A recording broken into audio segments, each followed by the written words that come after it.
Appeals, and special welcome to the students that are here. I hope this is helpful to your civic education, and there's something you will learn from today's process. We have 4 cases to hear today, and we will start out with the first case of Langford versus Joyner. We'll hear from the appellant. Thank you, and may it please the court. Judge Wynn, Judge Thacker, Judge Richardson, good morning. My name is Louis Lang. I represent Chad Langford, the appellant in this matter. This case comes to the court upon an appeal from the dismissal of Mr. Langford's complaint by Judge Kane of the District Court for South Carolina based upon or under the motion of the government under Rule 12b-6, asserting that the complaint did not set out a claim for an Eighth Amendment violation, asserting that the 5 named defendants in the case had failed to provide for the series. Okay, so what is your best argument that it did sufficiently set out a claim for an Eighth Amendment violation? The best argument, Judge Thacker, is this. I think the principal, criticism by Judge Kane of the, as well as the argument of the government, and by government I mean the 5 named defendants, was that I did not individualize the 5 defendants' activities. And you agree you did not do that, I agree, right? I did not, Your Honor. I think it's more than their activities, it's their knowledge. Well, here's my response to that, Judge, and I understand that that's the principal problem. In this circumstance, Judge, all 5 defendants did the same thing, which was nothing. And while I suppose I could have set out exactly that statement. I'm sorry, but it's not just what they did, it's also their knowledge, right? I mean, that's an important part of the deliberate indifference story, and you can't suggest that the warden and the case manager and the nurse all have the same knowledge. Well, Your Honor, I think that I can, and I think that I did.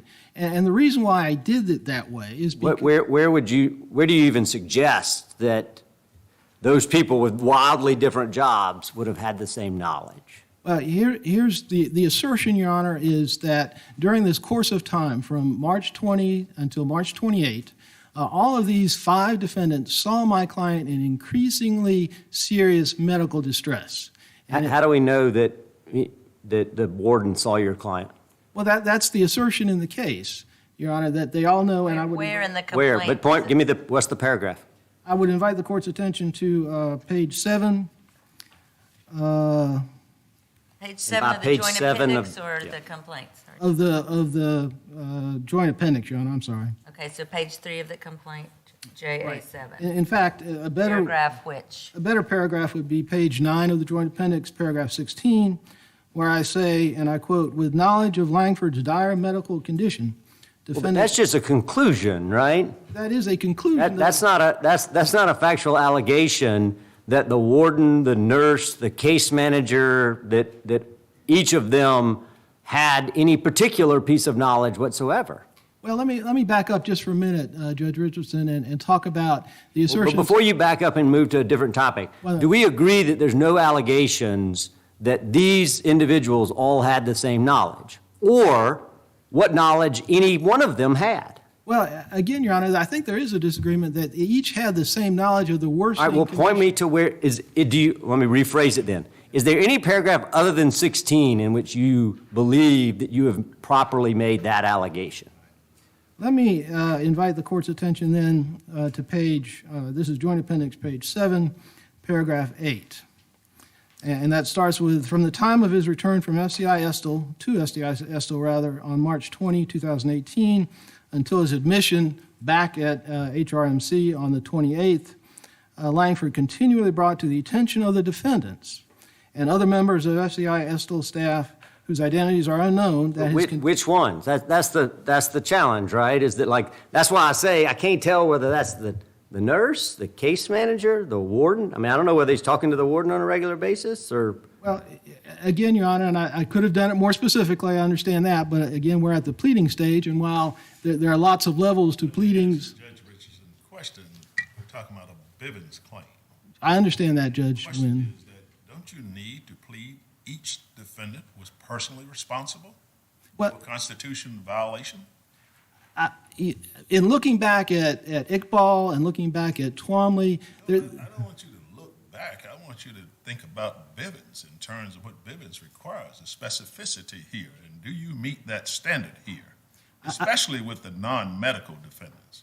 Well, I understand the non-medical defendants have a slightly different assertion that I have to make against them as opposed to the medical defendants. You can't group them. You have to be specific. Well, Bivens. I did not group them. I mean, and I'll be perfectly candid with that. Generic terms. You can't just give them some common sort of area of recognition. It has to be specific. Is that not true? Well, Your Honor, I think I was as specific as I needed to be at this stage of the game, which is the pleading stage, and that is because each one of these defendants, and again, I assert that each one of them saw my client, saw his worsening condition. Not each one, you say defendants, plural. You don't do any of them individually. Can I take a different tact, and do you have any legal authority supporting your position that the way you have generically grouped the defendants in the complaint is sufficient? I don't, quite frankly, Judge Thacker. And if I did, I'm sorry. I appreciate your candor. Well, I mean, that's the way it's ended up. But there's nothing that says I can't do that, in my view, in any event, particularly in a circumstance where all of these defendants did exactly the same thing, which again was nothing. I mean, it was obvious from the pleadings that are set out in the complaint that my client was in a worsening condition, medical condition, starting with his first introduction to HRMC on March 20th, where he was taken to HRMC complaining of abdominal pain, nausea, and vomiting. They sent him back from an emergency room visit at that private hospital. So the emergency room cleared him. They said, there's nothing remarkable here. Like, he's clear. Yes, he's complaining about stomach pain, but he goes back. They send him back. That's correct. Aren't they, I mean, even if we got past the specificity problem, I mean, you know, you got a case manager who happens to see him. Isn't he entitled to rely on that? Right? He just sent him to a doctor. The doctor said, no, he's fine. And, you know, the individual shows right back up, continuing to complain, understandably, right? This is not a critique of your client. But if you're the case manager, surely the fact that the emergency room, the hospital just cleared him is something that undermines subjective knowledge of a substantial risk of serious harm, no? I take a little different tact on that. I understand that cuts both ways, but it also cuts in favor of my client at the pleading stage because it puts puts Estill and all of the defendants who are aware of that emergency room visit on notice that something was up, and I don't plead. No, because the doctor, the expert, said, no, nothing's up, right? The doctor said, it's unremarkable. Send him back. Right. He said he was unremarkable. He didn't clear him. He didn't say he's fine and dandy. He said it was Send him home. unremarkable. I mean, send him back to Estill, right? He sent him back to Estill, and upon being sent back to Estill, then we have a series of events over an 8-day period in which his condition is worsening to the extent that he can no longer even walk. He can only walk with assistance. He is actually, at the 28th of March, carried into Estill medical offices and left there, and that was one of his many visits to that office during that period of time, in which he was complaining of the same things and a worsening of his condition, and again, the defendants did nothing during that period of time. Do you agree? So I understand you want to put weight on this idea that it was worsening. Do you agree that if he had complained about the same things, not worsening or different, but the same things, that the guards would be entitled to rely on the emergency room's discharge and finding of unremarkability? I'm not sure that's a word, but whatever it is. Well, I understand what Your Honor's asking me. If that was the only fact, that would be the case. But that's not the only fact. I mean, we had the start of, nausea, abdominal pain, vomiting, that became nausea, abdominal pain, vomiting, uncontrollable diarrhea, where he spent most of those 8-day periods. So the increase is from vomiting to diarrhea.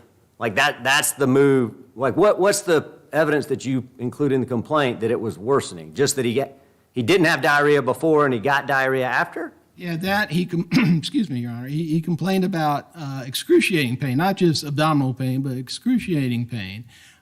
During that 8-day period, he lost the ability to... Do you suggest that he had only a little bit of pain before? I mean, they took him to the emergency room before. Seems like to me he was complaining about a fair bit of pain then, too. Well, he was complaining about pain, but it became excruciating pain, and that's alleged in the complaint. He could no longer walk. He had to be assisted by way of a wheelchair, or actually carried into the medical facility at the end of at the end of that 8-day period. And he spent most of his time, as I allege in the complaint, when he was not in medical, he was in the showers because of that uncontrollable diarrhea. It wasn't just diarrhea, it was uncontrollable diarrhea. Right, you do allege that, and I mean, the facts sound horrible, but you don't allege that any of the particular defendants knew or saw him in the shower with this uncontrollable diarrhea, or observed him in the clinic, or any of that. That's the challenge. That is the challenge, Your Honor, but I would say that's a reasonable inference that can be made from all of those allegations. And again, I lump them together, and I could justifiably criticized for doing that.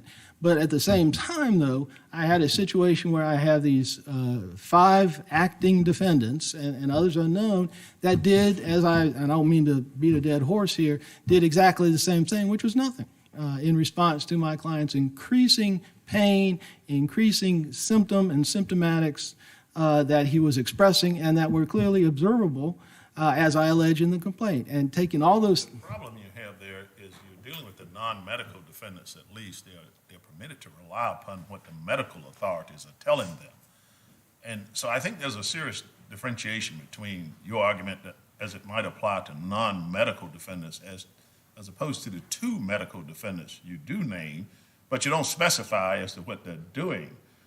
There may be something in terms of the direction you're going, if you focus on the medical defendants, Chamber and Lee, the 2 nurses, in terms of what they did, but then you need to discuss those 2 cases that you brought up earlier, the seminal cases of Iqbal and Twombly, in terms of why would it be sufficient in terms of the factual pleading that you make for both of them. If you could put them together there, then there's some possibility maybe that survives and goes in the direction of it, at least from my view. But I'd like to hear your views on that. Well, Your Honor, in terms of the non-medical actors, and there are 3.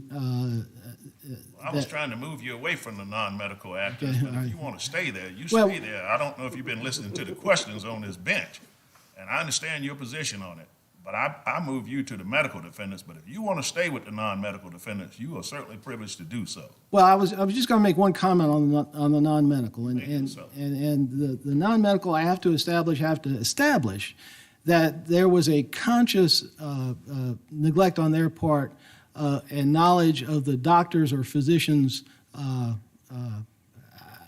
suppose. Your problem still relies on the point of not being specific as to who did what. That's your problem. Bivens required. We didn't say you have to do it. It's Bivens that says you have to do it. Well, I understand that, Judge Thacker, but again, I would. We know which days the nurses saw your client? I mean, were they there? Was the nurse there the last day? I mean, when he's carried in, they then take him back to the hospital, right? That's the last day. When he's carried in on the last day, they send him back, and he goes back to the hospital, and he gets care. Was the nurse working that day? Was that the day that they didn't act fast? I mean, it seemed like to me they acted pretty fast the last day. Which day do you think that? And on day 1, as soon as, like, immediately returning from the hospital, were they required to send him back to the hospital? Well, Your Honor, again, and unfortunately, my client, during this 8-day period, it's all kind of a fuzzy event for him because he was in this medical extremis, which became increasingly bad as he worked his way up to the 28th. So I can't say specifically, and there's nothing in the record that I can find that he visited on any particular day. But the assertion is he visited during that period of time from the 20th to the 28th. He visited, he said, he expressed the signs, or the symptoms rather, of increasing nausea, increasing vomiting, uncontrollable diarrhea. He had to be assisted into the medical facility by other inmates because he could not make it there himself. And during that period of time, those 2 nurses saw him, were spoken to by him. He made those same complaints and saw that the fact that he was being brought in unable to walk by himself or unassisted by other inmates. So, again, as to the medical, back to Judge Thacker's questioning on the medical aspect or the medical defendants, I would suggest to the court that that is sufficient at this stage of the litigation to assert a Bivens claim, at least against the two medical actors. Now, in regard to the non-medical defendants, I would suggest pretty much the same thing. I know I have an extra level of pleading, I guess, or proof to establish a Bivens violation as against those non-medical employees. But again, you have a situation where, and again, it's nonspecific, but the fact of the matter is, my client presented in a way to the medical defendants the need, a serious medical need that they did not comply with, that they did not treat, that they ignored, in essence, and that I would suggest to the court that the pleadings can be inferred from those pleadings that the non-medical actors knew that, because they had seen him being carried into the medical facility and had been spoken to by my client that he was in this excruciating pain. And for those reasons, Your Honors, I would suggest to the court that certainly as to the medical actors or medical defendants, that the pleading is sufficient. I know there's an extra level for the non-medical defendants, and I would suggest that even in that situation that I've met that pleading at this stage of the litigation. Thank you, Mr. If there are no other questions, I have 3 minutes in rebuttal. Thank you very much. You do have rebuttal time left. Thank you, Mr. Lang. We'll hear from the appellee's attorney, Mrs. Broughton. Did I pronounce that correctly? Stoughton, Your Honor. Stoughton. May it please the court. Katie Stoughton on behalf of the defendants. Mr. Langford's complaint did not state a claim for deliberate indifference as to any of the defendants, and the district court's order dismissing it should be affirmed. Rule 8 required Mr. Langford to plausibly allege that each individual defendant actually subjectively recognized an excessive risk and subjectively recognized that his or her actions were inappropriate in light of that risk. How would you find those facts out in the 12B6 stage when you're just trying to plead it? You haven't taken any additional facts. You haven't done a deposition. You haven't done any type of interrogatories. How do you find out the specificity that's necessary for Bivens to file a complaint like this? Or would you say you could do it upon information and belief?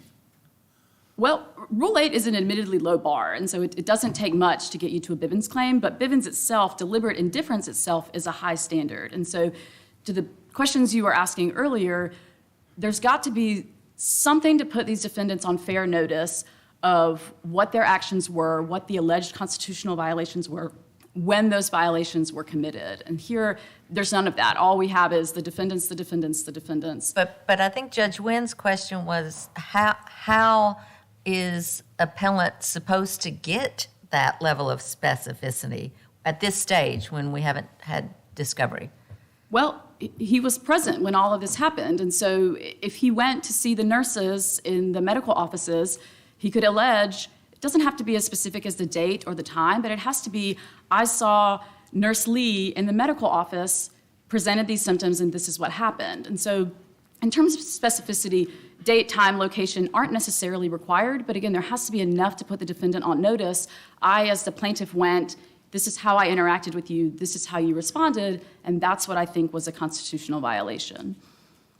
But even with the nurses, in particular, the medical defendants on it, in terms of whether this was something that perhaps was obvious in terms of what was going on, we've held that, even in the instance of actual knowledge exists, when it is so obvious that the defendants could not have failed to have known about it. We did that in, I guess, the Modesi case. You certainly are familiar with that. Why doesn't it exist here, at least as to those nurses? I mean, he says he was continually in the medical office and that his injury was so obvious. Because he never alleges that he saw the nurses in the medical office or that the nurses saw him in the medical office so that they would see his condition and realize how severe it was. He just says, I was in the waiting room of the medical office and someone, known and unknown people in the medical offices, refused him treatment. There's no specific allegation that those are the nurses, those are the people who saw him, and that they should have realized how severe his condition was.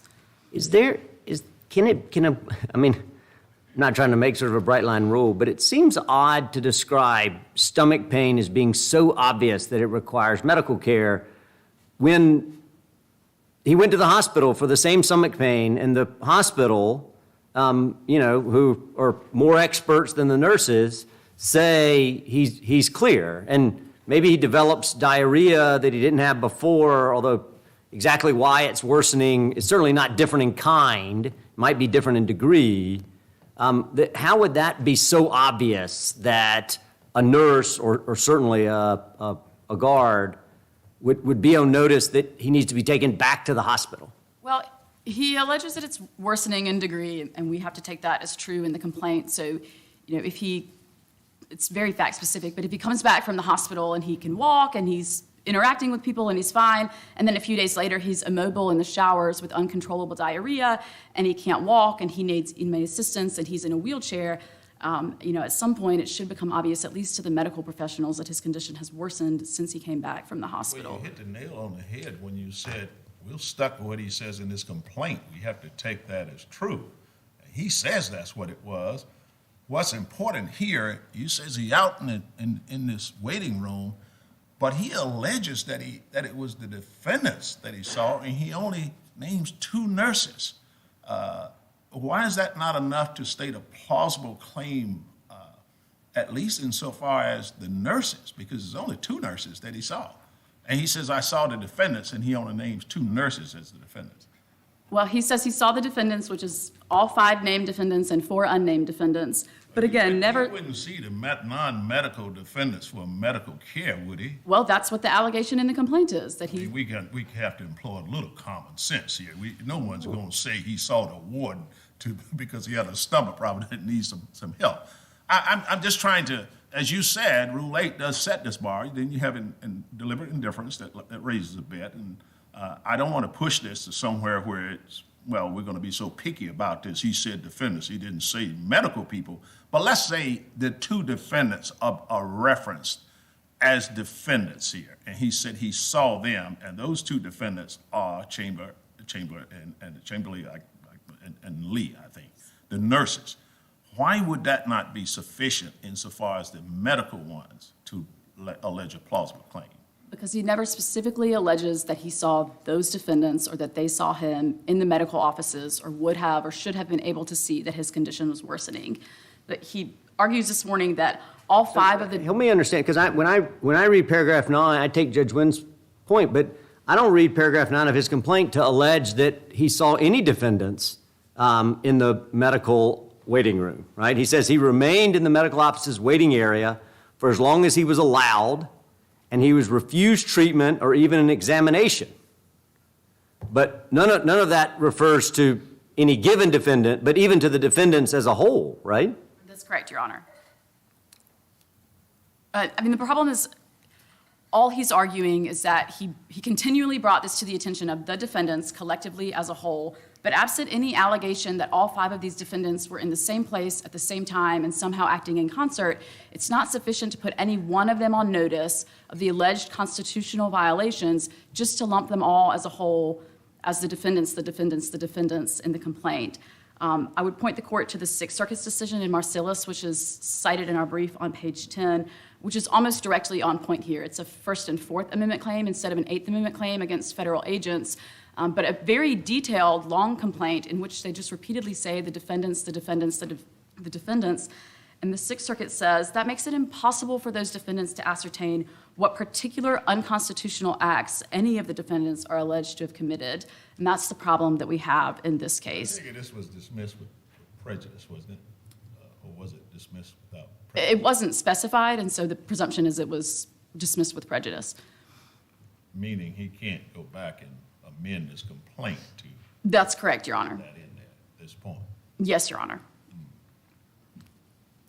But overall, Mr. Langford has made only generalized and categorical allegations referring to all of the defendants collectively, and it's just not enough. These generalized, conclusory, and collective allegations fail to state a claim that each or any defendant directly or personally violated Mr. Langford's Eighth Amendment rights. It's hard to divorce what is the experience of going to a waiting room, even as a civilian. He's a prisoner, I guess, or in a situation in which you go into a medical waiting room, you could be in there for hours and hours and hours. You don't know who's waiting on you or who's causing the problem there. And yet we are in a situation here where we do know that two medical people in there, at least within there, were the nurses. And he says that the defendants, and I understand he has these non-medical defendants, but I'm having a hard time wrapping my mind around that we can even think that he's sitting there waiting in that waiting room to see the other people in there who are not medical people. I'm still kind of there with that, trying to understand how far do we push this when the evidence seems he's trying to plead something here. Granted, he's represented by counsel in drafting this complaint, I take it. Yes, Your Honor. And that's the thing that really kind of drives this a bit. This is not a pro se. The prisoner sends his little complaint on a paper bag or in some other form there. This is a legal person who should know these things. And I'm not putting down the defense counsel, the plaintiff's counsel, because as I said, maybe you don't know. This case law kind of puts you in a conundrum when you don't know, and you really got to do some speculative information or say something you really don't know, which is, this particular nurse did this. Then you run the risk. As a lawyer, you put that in there and you don't know it, you could be sanctioned for putting something like that. It's kind of a catch-22, isn't it? Well, Your Honor, I understand the difficulty, especially of an inmate who's experiencing a serious health issue and need. But again, he was represented by counsel. He had the assistance of counsel from the time the complaint was filed. And at the end of the day, it's the Supreme Court that requires these complaints to include factual content to support these allegations and to show that each defendant has personal liability based on their own individual constitutional violations. And here the complaint just doesn't meet that bar under Rule 8. So let me ask you this. Go ahead, Judge. No, please. Can a BOP prisoner request their own records? I believe so, Your Honor, yes. So, we could imagine ways in which, by request or FOIA or otherwise, he could figure it out. I'm with Judge Wynn. It's a little bit of a catch-22, but I'm also with you that the Supreme Court tells us that that's what they have to do. But it's not as if there are no ways to figure out who were the nurses that were even working that day. Presumably every nurse doesn't work every single day, or there are different people that are in charge of the waiting room. But it's not as if there's no way for him to develop that information. There are other inmates who may have been in the waiting room with him who could provide that information. There are ways to develop that. And that might not be an easy bar to meet, but that's something that's doable for an inmate, right? That's correct. And again, it's a low bar. We're not suggesting that he had to say, I was in the medical offices on March 23rd at 8:17 a.m., and these are the 4 people I saw who did this. But you've at least got to give enough to put these nurses on notice. This is the time he alleges he saw you, this is what he alleges he said, and this is how he alleges you responded. And that, he claims, amounts to a constitutional violation. And those are the details that are missing from this complaint. All you have in the complaint are paragraphs 8, 14, and 16 that he claims he brought his condition to the attention of the defendants, and then in paragraph 14 that they refused to treat him. These are just exactly the type of naked assertions devoid of further factual development that the Supreme Court rejected in Iqbal. And Iqbal, of course, was also a Bivens action. So, as I look at it, though, of the defendants, the only 2 medical people are Chamber and Lee.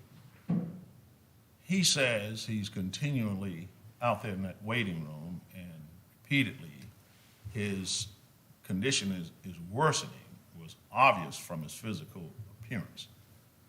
Is the allegation sufficient to say that those were the 2 medical people from his allegations that were at least in a position to do something or to treat him that day? I don't think the court should infer that from the complaint. And based on the argument this morning, the argument is that all 5 of these defendants were together doing nothing. They were all doing the same thing. I understand all 5, but my question is, with regard to the medical ones, is there anything to indicate they actually were there in his complaint, or that, because this refers to his actual medical treatment, not bringing him there, not neglecting him, not doing nothing. This is him sitting out there, in this condition that he's in, that turned out to be not a good situation for him at all. Is there any question as to, was the allegation sufficient to make it clear that both Chamber and Lee are the medical people for which he's referring to. It's not, because he doesn't include that allegation in the complaint. So if you look at paragraph 9, for example, he remained in the FCI Estill medical office's waiting area for as long as he was allowed to do so, and he was refused treatment or even an examination of his physical condition. That paragraph doesn't even say the word the defendants, and so there's no allegation in that paragraph about who those people were, who the defendants were, let alone that it was these 2 specific nurses that he's named in his complaint. Back to the inference part, 12B6. 12B6, we are allowed to draw all reasonable inferences in favor of the non-moving party, which is Lanford here. Is that not a reasonable inference that these are the medical people who he's referring to? I don't think it's a reasonable inference to say that he means for that one paragraph, as opposed to every other paragraph in the complaint, to only apply to the 2 medical defendants and not to all 5 defendants who he, throughout the rest of the complaint, has lodged all of these allegations against. There's nothing in the complaint that shows he's differentiating between the medical and the non-medical defendants. Do we know how many people work in the medical offices? I don't, Your Honor. I mean, if the answer was only 2, right, that might be a useful piece of information for inferring that these were the 2. But if the answer were some number other than 2, which we might imagine, then it wouldn't give us any inference that he's picked out the right 2 or that these 2 were even there that day. That's a fair point. Unfortunately, I don't know how many nurses there are in the medical offices at But the FCI. point is, we can't, when we're making inferences, we can't assume that these are the only 2 medical officials that work at Estill, because that's not alleged, and so we can't draw an inference suggesting that. That's fair, Your Honor. You know, what's interesting is that we're not really discussing whether he has a plausible claim or something actually happened or someone's responsible for it. What we're doing is we're taking a legal hurdle created by the courts to deny an individual an opportunity to access the court, when you think about it. What you are saying essentially, if we allow this thing simply to go to the next stage, summary judgment stage, at summary judgment stage, he would be allowed to take depositions, he'd be allowed to gather evidence, and perhaps it is quite likely he could make out a plausible claim. But we have created this conundrum, we being the Supreme Court, as Judge Richardson said, we have to follow the Supreme Court. Whether or not we like it or not, we have to go there. But it is somewhat of an anomaly in this situation that what we are discussing in this time period is not whether this individual has been wrong, not whether he's entitled to some relief, not whether something was done wrong to him. We are spending our time looking at how did he word the complaint and what did he say, and did he use this name and did he use that name? When if we look at it in light of Rule 8, take deliberate indifference out of it, because that's where it's getting a problem there, is the knowledge thing. When we look at it there, no reasonable person wouldn't say you wouldn't at least hear a little bit more. I mean, why not move beyond the 12B6? Allow for an opportunity to ask some questions. Who was it in this room? And were you there that day? Did you know he was there? Those kinds of things. And then proceed to a claim. It just seems, I realize we're constrained by the law, so I'm not asking you to talk against the law. I'm simply pointing out that this is a problem in our legal system. When we face ourselves, we courts create these hurdles for citizens to come to court, and then we vigorously defend them and say, we'll tie our hands. We can't do it because you didn't name that defendant specifically. You just said you outside the room waiting and waiting and waiting with the obvious physical condition that led to tragic results for this man. I mean, horrible. I mean, don't you think that's a problem? I'm not saying we can fix it today, but that does seem to be a problem. Well, And can you comment on that same idea? Maybe the problem was creating a Bivens remedy to begin with? Well, if I could take it in 2 different parts, to Judge Wynn's point first, Congress did create a remedy for prisoners in exactly this situation, and it's a medical malpractice claim under the FTCA. It's not a Bivens action against these individual government officials in their own individual capacities. And so I don't know why this was pled as an Eighth Amendment Bivens claim instead of as an FTCA case, but this is a medical malpractice claim. It's alleging negligence on the part of the BOP as a whole in not providing him adequate treatment. And so I don't mean to suggest that the courthouse doors are closed to him altogether. It's just this was not the appropriate avenue based on the allegations in the complaint. As to Bivens as a whole, I'm sure the court is well That was a aware rhetorical of Egbert and the cases that have followed therefrom. We've not taken a position in this case on whether this is appropriately I would enacted. love for you to engage in the Bivens question. I mean, part of it comes from we as young judges coming along questioning the wisdom of those judges who decades ago came up with things. All of a sudden, the world turns, and now that shouldn't be so. But we don't need to go there today. Judge Richardson was picking on you a bit, and I'm going with him a little bit too. I think my superiors That at the doesn't go to department the would issue. appreciate me refraining from comment on Bivens. But if the court has no further questions, we would just ask that the court affirm the district court's decision dismissing Mr. Langford's complaint. We're fine. Thank you. Thank you for your argument. Mr. Lang, you have just a few minutes. Thank you, Your Honor. To Judge Richardson's point, I didn't just pick out those names out of a hat and name the medical defendants as someone who might have been there There's something at the time. specific that tells us that Chamber and Lee were the two in that medical And, facility. and preferably something in the complaint, right? Not based on your representation. I've known you for a long time. I trust you to the ends of the earth, right? But unfortunately, you telling me this is what you knew is not a useful piece of information, right? We've got to look at the complaint, not your representation of the diligence you did before you filed, because I'm sure you did diligence. But I got to be able to see it from the complaint, right? Well, I understand that, Your Honor, but Your Honor went beyond the complaint and talked about records and things of that nature. And the only two names I could come up with were those two nurses. And I, again, going back to what I said in my opening argument, was that each of these individual defendants, and particularly the medical defendants, did the same thing, which was nothing. They heard the complaints, and that's alleged in the complaint itself. They heard the complaints and the symptoms of my client. They saw his condition. They saw it repeatedly over a period of time. Now, I can't specify each particular day or time in which they saw them because, well, I just can't at this point. But I do know, and I have alleged, that in this 8-day period, which is not a How great... would you plead it today if you were writing that complaint? What, would you do something different on it? Oh, absolutely, Your Tell me Honor. what you do. Well, I would put each individual named. I would say they did this, and they did that, and they did this. But I would end up, though, I would think, in kind of the same place. But you couldn't do it just with a conclusory statement, right? You agree it wouldn't be sufficient to say, and the warden had knowledge, and the nurse had knowledge, and the case manager had knowledge. Like, you can't do the conclusion. You'd have to have facts. And I get, Judge Wynn's point's a good one, right? Iqbal creates a pretty tough road for you in a Bivens action. Well, I agree. I mean, Bivens are different pleading rules, it seems like, and we have maybe not different rules, but different layers of rules or layers of pleadings that you have to kind of jump through, or hurdles that have been set up by the courts over the years. But as the magistrate judge said in her report and recommendation, Iqbal doesn't say that I have to plead a specific time and a specific date for the alleged violations.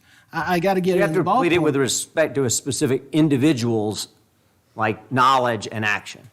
I don't disagree with that at all, Judge Richardson, and I see my time is about up. But I would suggest to the court, again, at least as to the medical defendants, the pleading is sufficient to survive a 12B6 motion. And I ask the court to reverse Judge Kane.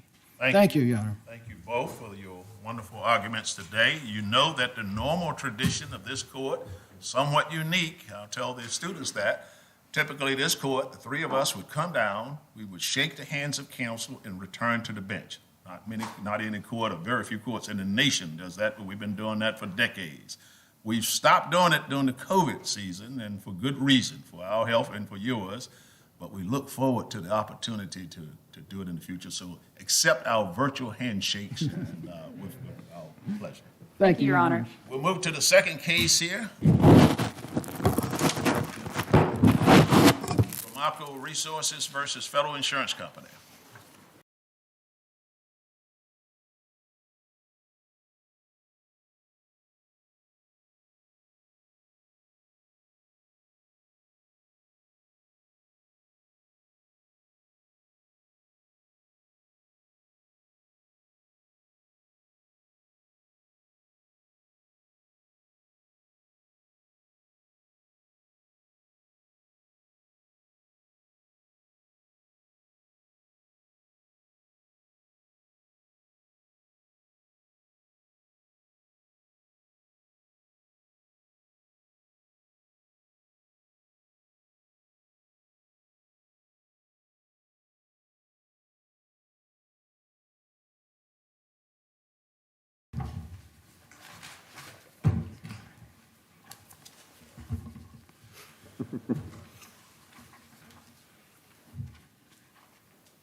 All right, we're prepared to hear argument. We'll hear from the appellant's lawyer, Mr. Lynn.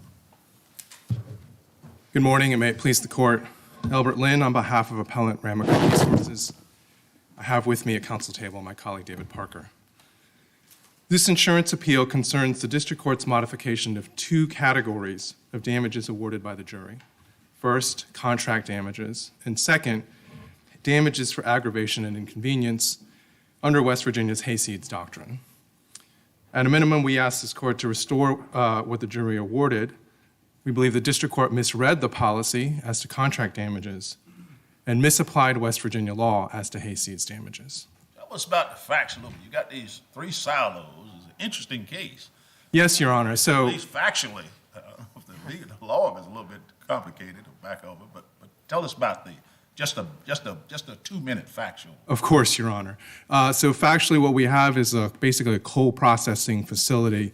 And so when the coal is mined, it comes over and has to be essentially sorted and then taken up to a cleaning plant. And what you have to facilitate that process is 3 fairly large silos. You might sometimes see them when you drive down the road. And in each silo is a hopper, which is just basically a giant funnel. And so imagine you've got a very tall silo, and inside is a funnel in each one. And so the coal is delivered to a conveyor belt. It's taken up to the top of the silos, gets distributed into the 3 silos. And the hoppers, these funnels, control the flow of the coal, and that goes down to another conveyor belt that's below them, and it's taken up to the processing plant. And the facts here is the very first silo, the hopper collapsed, and that rendered it unusable. And we had to take some measures to kind of get back up and running. And the question here under the insurance policy is essentially how long did it take for us to return to the level that the policy requires. And for that period of restoration, the district court altered course at least 3 times, correct? As to what the end date for the reasonable period of restoration was. That is correct, Your Honor. And the jury verdict was based on the March date, is that correct? That's correct. And Your then Honor. the district court post-jury verdict altered it and said, no, the period of restoration was back in November 30th. And that's why the district court reduced the damages awards. Yes, Your correct? Honor. So if we conclude that the district court was incorrect, that the period of restoration was beyond November 30th, maybe March, maybe later, do we need to send that back for a new trial? So 2 answers to that, well, maybe 1 answer to that, Your Honor, which is we have requested that if you agree with us, that it go back only for a new trial on the period between March and June. And that's because the district court had precluded, and this gets to your question about the 3 times. At first, he had allowed evidence to go to the jury that would have allowed them to conclude possibly that the period had gone to June. Mid-trial, he said, no, I'm only going to allow evidence that could show that it went to March. And then after trial, although the jury agreed with us, he then reduced it to November. So what we would ask if you agreed with us is that you allow the judgment entered by the jury and the damages to March to remain and send it only back for a limited trial on the Help evidence. me understand. I mean, I totally get you want to make this sort of alternative argument, but it seems a little hard to make this conditional sort of claim. It seems like to me you sort of have to decide under Judge Thacker's question that you got to pick one, because here the damages from March to July aren't really separate and distinct from the October to March, right? There's a continuation, and I think we could reasonably have disagreements about exactly where each of those damage numbers fits. And so since they're not truly separable, it seems like to me you either got to accept the March number or we got to retry the entire thing. I can't understand, frankly, how we're going to do the avenue that you're sort of maybe 1A choice. Of course, Your Honor. So 2 answers to that. The first is, I think they are separable, and I think that's evidenced by what actually happened here on the ground. The judge said, again, mid-trial, you can't present evidence of damage that go beyond March. So there was a bunch of evidence that we had teed up, we had spreadsheets, and we just didn't present that. And I think so what we're arguing is that we can present that evidence to a new jury. And then in the larger sort of theoretical, is this something that can be done? We think it can be done. It's been requested before. Both pieces of this court has contemplated and ordered limited scope trials. And this court has also contemplated and respected, and the Atlantic Coastline Railroad case, I think, is the best one, this concept of allowing the plaintiff a choice between, does it have to go, if it can go back in a limited scope trial, we'll take that. But if it's going to have to upset the piece of the judgment that has been upheld by this court, right, because we're assuming that you have upheld the original contract damages, that we shouldn't have to risk that. And I think, Your Honor, maybe one compromise here would be you don't have to figure out for yourselves whether it's something that can be done. If we're in this world, you could remand to the district court this question whether a limited scope trial is possible, but instruct the district court that if he concludes that it can't be done, we should be given the choice whether to just take the contract damages or retry. But to be clear here, if we concluded that you prevail on the merits and we agree with you it's not limited to March, rather than a full retrial on damages, you would accept the damages that you have now. That is correct. That's 100%. And what I realize you think the scope of the damages goes beyond March, but what was it that happened in March that would set that as the demarcation for when operations were reasonably restored? So what happened in March was, so there's two temporary measures were taken. On November 30th, we had built, and Judge Wynn, I now appreciate your question of asking to set out the facts. What happened at the end of November is we created what we call the temporary bypass belt, or colloquially referred to as the pony belt. And that was a temporary conveyor belt that went under the silos. And the reason that happened is because that was the quickest way to get back up in some semblance of operation. It actually used part of the belt that was under silos 2 and 3 that hadn't been damaged. What happened in March was that we completed the permanent bypass belt, which is a little bit of a misnomer, but it's a belt that actually was newly created and didn't go under the silos, and so it made it possible for us to repair silos 2 and 3. So as of March, silo 1 was repaired. It's post-March when you're dealing with silos 2 and 3 and correcting what you argue is the impairment that was caused as a result of silo 1's failure. Is that correct? Almost, Your Honor. Silo 1 was never actually repaired. It was because the damage was so exhaustive, we just left it alone. But essentially the same thing. We completed a new conveyor that allowed us to get to silos 2 and 3. But silos 2 and 3, appellant never made a claim as to silos 2 and 3 for coverage specifically, correct? We did not claim the direct recovery. We claimed the repair as part of the business interruption. And we think and that gets to this sort of second piece of this. If you look at the language for business interruption, what it says is, and there's two quotes I think that are important. One, this is at JA 495, we will pay for the actual business income loss you incurred due to the actual impairment of your operations. And then it goes on to say, quote, that the, quote, impairment of operations must be caused by or result from direct physical loss or damage to covered property. The district court concluded that further repair, that operational impairment of 2 and 3, was not covered because silos 2 and 3 themselves did not suffer direct physical loss. Now, there are two problems with that. The first is this language that I just read you, Your Honors, it doesn't require that silos 2 and 3 themselves suffer direct physical loss. It says that the operational impairment must be caused by or result from direct physical loss or damage to covered property. It could be somewhere else. And so what we have here is there's no dispute that there was an operational impairment to silos 2 and 3. There's no dispute that there was a direct physical loss to silo 1. The question is, was there a causal relationship, and should that have gone to the jury? Physical impairment to silos 2 and 3 was already present when silo 1 failed. So it wasn't caused by, I can't see how it was caused by the failure of Silo 1. Well, Your Honor, so the answer to that is, and just to sort of borrow the phrase that you just used, you said physical impairment. And I don't think that the word is operational impairment. I think that's important. Because imagine, if I can give you an example. Let's say you have a heart condition that you don't know about. It exists, but you don't know about it. If you did know about it, let's say it gives you a greater risk of a heart attack if you do extreme physical activity, if you go to high altitudes like Denver. Hospital for a broken arm, and then you find out you have a heart condition. Yes, and so then you find out you have that heart condition, you are now, that knowledge creates a new impairment. You are... You're saying the discovery of it is sufficient.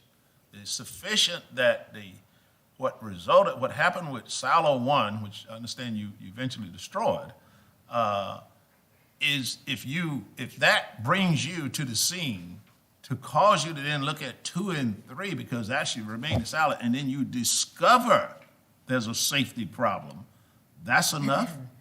Under the language of this contract, Your Honor, and this is unique. What if it's this? What if you discover something in Silo and 2 and 3 that absolutely was not the cause of the damage that happened with Silo 1? Do you say that's covered too? I think it depends on what kind it is, because it has... Is it the same thing? Because it's a discovery of something. It isn't, Your Honor, because that's not all that's there, right? The thing that you discover has to result in an operational impairment. So it's got to be something very serious. Okay, so you discover something totally unrelated to Silo 1. In the process, Silo 1 goes down, you destroy it, it's good. Now you said, we better check Silo 2 and 3 out. And you do, and you find something totally unrelated to Silo 1 and 2, and now your operations has to cease. Covered? I think that's a harder question, Your Honor, and ultimately it comes back to the question of causation, right? The language is operational impairment caused by direct physical loss. Causation is usually a jury question, as this court well knows. Sometimes the facts are so attenuated that a district court rightly says there's cannot be causation as a matter of law. And Your Honor, maybe in your situation where it's something totally unrelated, or maybe the direct physical loss is somewhere way removed, geographically from the plant, from this particular other thing, that's too attenuated to send to the jury. But here, You're presenting a thought-provoking situation here for us to consider. I mean, it's almost tenuous where you're going with it, but at the same time, you want to focus on the business interruption as being the matter, not the physical loss of Silo 1. And you're saying business interruption then flows to anything else that is caused by 1, and that's where Judge Thacker was going with that term, cause. That's, I think, where this case will come to rest. Absolutely, Your Honor. Whether you have presented evidence to show whatever you found in 2 and 3 was caused. I'm not sure discovered is enough, or is it? I mean, that's the question, Your Honor, right? It's a question of, was there enough for the question of causation to go to the jury? And we think, yes. Now, if I could just take a step back, though, I think it's important to remember the causation issue is not what the district court ruled on, right? This went to the jury, and he pulled it back from the jury after the damages because he said there was no direct physical loss. Let me ask you this question. I don't want to interrupt you too much there, but those flaws that were in Silos 2 and 3, did they exist before this accident? They did, Your Honor. They're the same as the ones that caused. Does that matter? Well, I don't think so, and this gets back to the heart example that I was. I mean, we're getting back to the causation. How do you cause something that's already there before it happens? How does an accident cause those flaws in 2 and 3, and the accident hasn't even happened? Well, I think the answer to that is you got to go back to the policy language. What is being caused? And here, the policy language says it's the operational impairment that is caused, not the flaws, the operational impairment. And the reason I was raising the heart example is you can have an existing defect where the impairment doesn't exist until you have the knowledge. And that's what the language here is. Now, they cite a bunch of other cases. Here's another question, and I'm just going with where you're going with it. You got 2 flaws in 2 and 3. You really already have an operational impairment under your statement because those flaws are already there. You just don't know they're there. So you're saying it isn't until you find out that an insurance company becomes liable for an operational impairment, or could it have just said, you know, those silos over there, I think they got some flaws in them. They are covered. Again, I think it's the language, right? It's impairment, and if I think you can contrast it to other language. They cite these other cases where the coverage is only for the repair and replacement of the damaged property. That's far narrower. My last question, maybe. Of course, Your Honor. What if the accident never happened and you found the flaws? Would they be covered? No. Maybe under some other, right? We could talk about other coverage provisions, but under this, if the accident hadn't happened, The accident well, took two flaws in 2 and 3 that were not coverable, but once an accident happens, you're covered for 2 and 3. actually, Your Honor, if I could take that back. Which one There- are you taking back? No, there is coverage. So, because we have two, and my time is about to expire if I may answer this. So when it says impairment of operations must be caused by a result from direct physical loss, we have two ways we think we fit under that. The first is what we've been talking about. Tell us about it when you come back on rebuttal. Of Well, course. can I just, while it's on my mind, since we're talking about hearts and broken arms, so I understand the argument that you've made, but I understood you to be making also a slightly different argument. And that is, if I break, or trying to use Judge Wynn's heart example, if I break my arm, then there's a question of what's the reasonable speed in which to fix that arm, right? My arm's the silo here, right? And if I go into the hospital and they say, you need screws, but when they're like getting ready to put screws in, they figure out I've got a heart condition, right? That is, silos 2 and 3 have problems.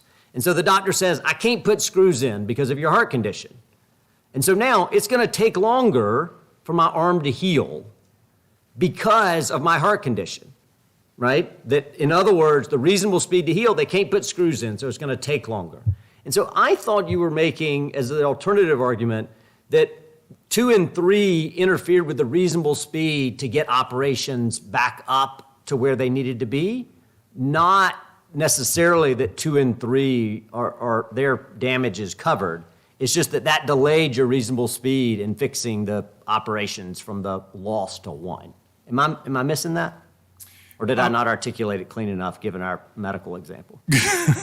Your Honor, I think the reasonable speed is a slightly different question. I mean, it says that the period of restoration, that goes to the question of the period of restoration. The period of restoration ends when... Right, but my point is, I think it gets you to the same point, right? So what I'm saying is, we know there was some loss caused by the damage to 1, right? The question was, how long did it take you to restore your operations to get business income back to the point? And your opponent says, so there's definite causation there. Your opponent says, right, but it doesn't encompass 2 and 3. All right, fine. Even if that's true, I guess is my point, the impact of 2 and 3 could also be on the reasonable speed to get 1 back up and running. That's correct, Your Honor. Yes. Right? And so it can get you, my point is, it seems like to me there are 2 separate arguments. 1, 2 and 3 are covered, and I get that that's the district court rejected that argument, but that's a plausible argument. And then the second argument is that the problems with 2 and 3 delayed, reasonably so, the time it took you to get up and running, back to operations to develop the correct business income. And that would be a fact question, Your Honor, that would go to the jury as to, how long it takes us to get back to the business, but for business income level. And so that comes back, of course, to his interpretation of period of restoration, where he said it's tied to throughput, and we say it's tied to business income. Thank you, Your Honor. Thank you. We will hear from the appellee's attorney, Mr. Hacker. Good morning, Your Honor. Still morning. Good morning, Your Honors. May it please the court. Ramaco's property insurance policy covers economic losses from the impairment of business operations, but the impairment must be caused by, this is quoting the same language Mr. Lynn quoted, must be caused by or result from direct physical loss or damage by a covered peril to property. Richardson's question in terms of the delay and the question that was just articulated at the end. So if I understood the question correctly, I think Mr. Lynn's first answer was the correct one, which is that is about how you interpret the scope of the period of restoration and the time it takes, reasonable speed, to get back up to operations. This is an antecedent question, Your Honors, about whether or not the impairment we're talking about, the fact, if there's an impairment, right? The other point the judge correctly held below is that there wasn't an impairment as of November 30th. But assuming there's an impairment, Well, we know there's why an is there an impairment? We know there's an impairment. One fails, and the jury found there's an impairment. Right. So at some point in time, there's impairment. The question is, how long does that run? And the district court asked the jury to say, you got to figure out the period of restoration. And, right? Not quite. If I could just Help me understand Well, what yeah. I'm... So there's two arguments. There's two reasons that there's no recovery after November 30th. One of them is that what the judge said after the trial as a matter of law, the impairment stopped. There was no impairment as of November 30th, right? That's the question about how you measure it with throughput or profit, an argument they didn't make below. That's one reason. A separate reason, analytically separate, with no overlap, is that assuming there is an impairment as of November 30th, right? There's an impairment. Why is there an impairment? What's causing the impairment? Up until November 30th, what caused it was the destruction of the hopper inside Silo 1. As of November 30th, it is undisputed, fully agreed, that they could have used silos 2 and 3, right? And fully restored operations. Nobody disputes that, except for one reason. No, but no. So I think, no, that's not correct, and that's not what the jury was instructed, right? Let me take a step back, right? So in a directed verdict post-trial, maybe I'm right. Is the judge trying to determine whether a reasonable jury using the jury instructions could have found for the plaintiff? That's part of it, yes, unless there's some other legal barrier. But the point here is that on the undisputed facts, the jury didn't disagree. This is not a disputed point. Silos 2 and 3 could have been used to restore operations. It was admitted at trial. That's absolutely undisputed.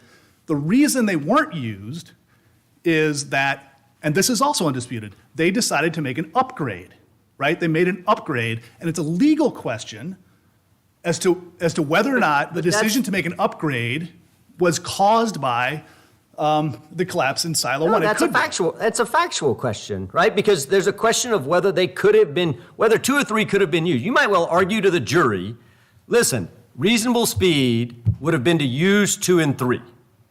Right? I mean, that's a reasonable argument you can make. And the jury is so instructed, right? The jury, you got the judge to instruct them that, the restoration does not include any period of time required to upgrade undamaged property. You got that instruction. And you could argue that they could use 2 and 3. Now, they got an argument, no, we couldn't use 2 or 3, right? That was not a reasonable way of doing this. And that's what the jury decided. No, but I guess another way of putting it, maybe it's saying the same thing a different way, is it's not reasonable for a jury to conclude that their decision not to use Silos 2 was caused by direct physical damage to property, because it is undisputed that nothing that happened to Silo 1 caused any damage to Silos 0. Silos 2 and 3 were the exact same state. Every molecule is the same after the damage to Silo 1 as they were before. What Silo 1 So I have a incident question did is- then, focusing did that answer your? It didn't, but To the- I'd love for you to go ahead. To move, okay, can we talk about just Silo 1 then? Absolutely. Let's assume Silo 2 and 3, they don't count. Silo 1, the measure of damages, throughput versus, or the measure of the restoration period, throughput versus business income.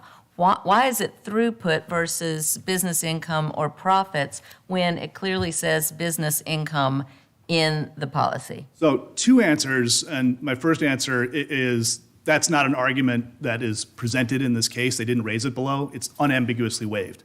Nowhere at any point, any time, before, during, or after trial. How about the jury instructions? So the jury instructions say it. The right? jury instructions only quote the language of the policy. They don't make an argument about net Which profits. is like being- a model of clarity, right? That it's not throughput, right? I mean, even a jury, you don't need to be a lawyer to understand that. I mean, that the jury was instructed that it's not just throughput, right? But it's operations to generate the business income that would have existed.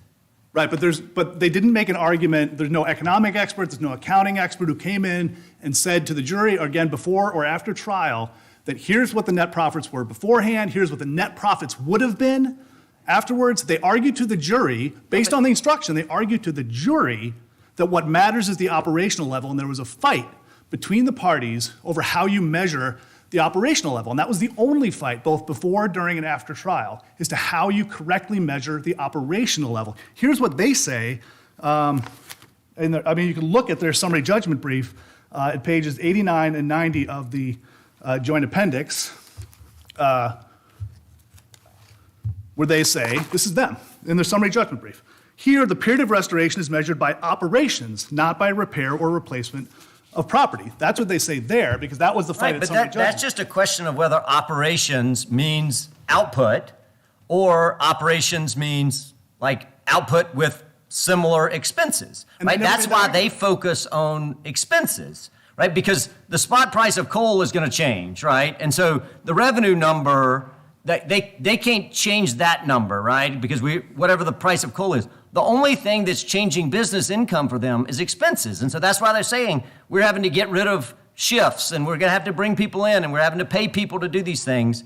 The only part of business income that changes, right, are output or throughput, I'm not sure what the difference is there, and expenses. And so they talk about expenses. Your Honor, that's with respect, and I urge you to please go back and read every citation. That's their argument. Every citation where they say they talked about expenses, they say in their appellate brief what you just said. The reason we were talking about expenses When I was look at their established profit. damages, I mean, we look at the damages, it includes these expenses, right? And that's what's given to the jury. I get the summary judgment there, but like this is what's given to the jury, and the jury is given these instructions, and they've got this evidence. And so I'm having a little hard time understanding like why the jury couldn't reasonably find exactly as they found.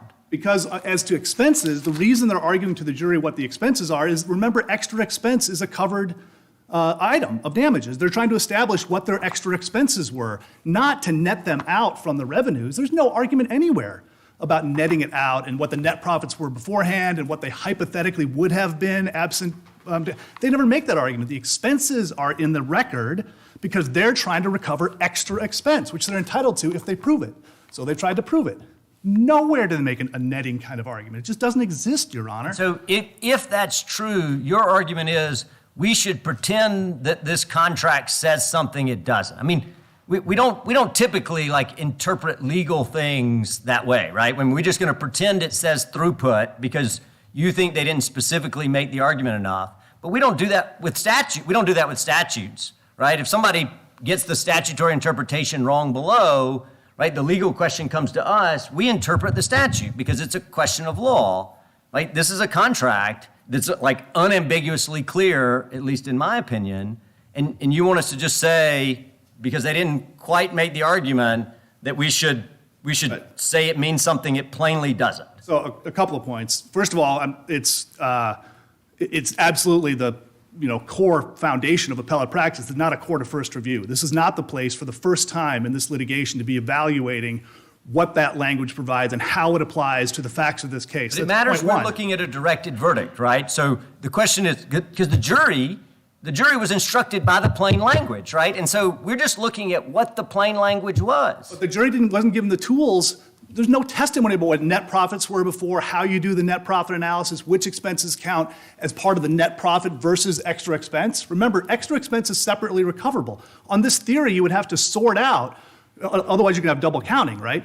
What is a recoverable extra expense and what's just a diminution of your business income. They didn't make any effort to sort that out because they So didn't make this perhaps argument. if we sent it back for a new trial, the jury would have that opportunity. I mean, if we're ever to go back, they could raise this argument, but I'm not familiar with any precedent of this court saying they didn't raise an argument, but let's let them go back and try. But can I make one example about the difference, why we don't just sort of read a policy, for all the language when a new interpretation is made for the first time on appeal. This policy, remember, and they make this point in their brief, some policies like this measure the period of restoration merely by replacement or repair of property, full stop. This one says not just repair replacement, but also that you measure it by when the impairment of operations, the impairment of operations to the level that would have been, right, absent the damage. If they had come in, if they argued below only about the time it takes to repair the property and never said a word about the impairment of operations in any sense, I think it would be unfathomable for this court to say, well, it's not a solely repairment policy, but there's this additional language. Nobody raised it below, but they should have, so we're going to interpret the policy that way.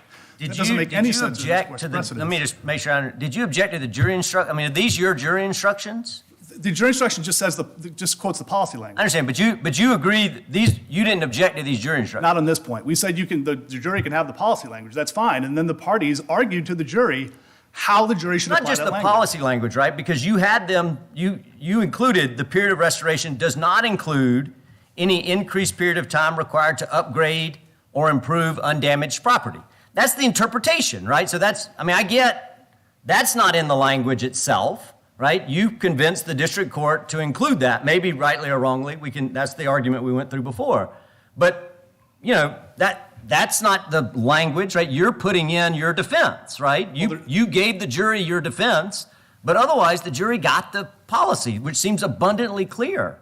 So, again, yes, the jury got the policy language, but they didn't get, that's kind of the point, Your Honor, they didn't get any instruction and no argument was made to them and no evidence was provided to them about how to compare net profits beforehand and what goes into a net profit analysis and what goes into and how to determine net profits that would have occurred absent the damage, right? The jury had no instruction on that because nobody argued it. That wasn't their argument. Okay. I understand your Okay. position. Then I have another question. Let's assume we get beyond what the period of restoration is measured by, business income versus throughput, and we get beyond this silo 1 versus silos 2 and 3. And what if we determine that the March date is the appropriate period of restoration date, the verdict of $7.6 million is reinstated, then what happens with the hayseeds argument? What happens with hayseeds? If all of that. I know you don't want all of that, but if. I do want to go back to the causation argument that I think the appeal turns on, but let me answer your question directly, which is that the hayseeds damages would be set aside as a matter of law because they didn't substantially prevail even under the $7.6 million award under West Virginia cases that set forth the standard for what it takes to substantially prevail, which is, there's no ambiguity in the standard. It says you must obtain an award that is, quote, equal to or approximating the amount claimed by the insured. In the most recent case on the point says immediately prior to the commencement of the action. And there's some, I think, back and forth in the West Virginia cases over, whether it really must be, you must make an award or make a demand right prior to the action, or do you account for settlement demands during the action? But either way, we have no problem including the settlement demands made during the action because they're almost all substantially larger than the $20 million in contract damages they requested in the complaint.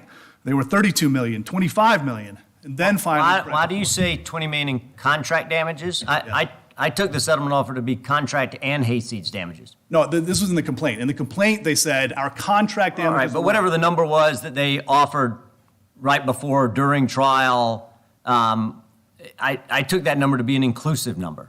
So it may be inclusive, but they didn't separate out what they thought the contract damages were and what they Right, thought but the we hayseeds can damages look at it and say, like, listen, it has to be inclusive of both claim, right? They're not separate claims technically, but the hayseeds claim and the contract claim. And so we wouldn't look at that and say it's purely a contract claim. It's both, right? And so. But I think it's incumbent in them, and this court, or the West Virginia Supreme Court said so. It's incumbent on the parties that are making demands to be clear about what the demand is. If they don't say, we said it's 20 million, 32, millions and millions, and now we're saying 12 million, and don't say, how much of that is contract damages. The hayseed damages are going to be very uncertain, right? They have, it's hard to count on hayseed damages or any measure of substantial hayseed damages when you're a publicly Thinking traded about what wasn't corporation. said, you also argue that Ramaco didn't appropriately plead hayseeds damages, correct. Did the district court have an opportunity to to consider that argument? The court considered it beforehand and didn't agree, and then didn't address it afterwards, didn't reach Did the not argument. agree with you?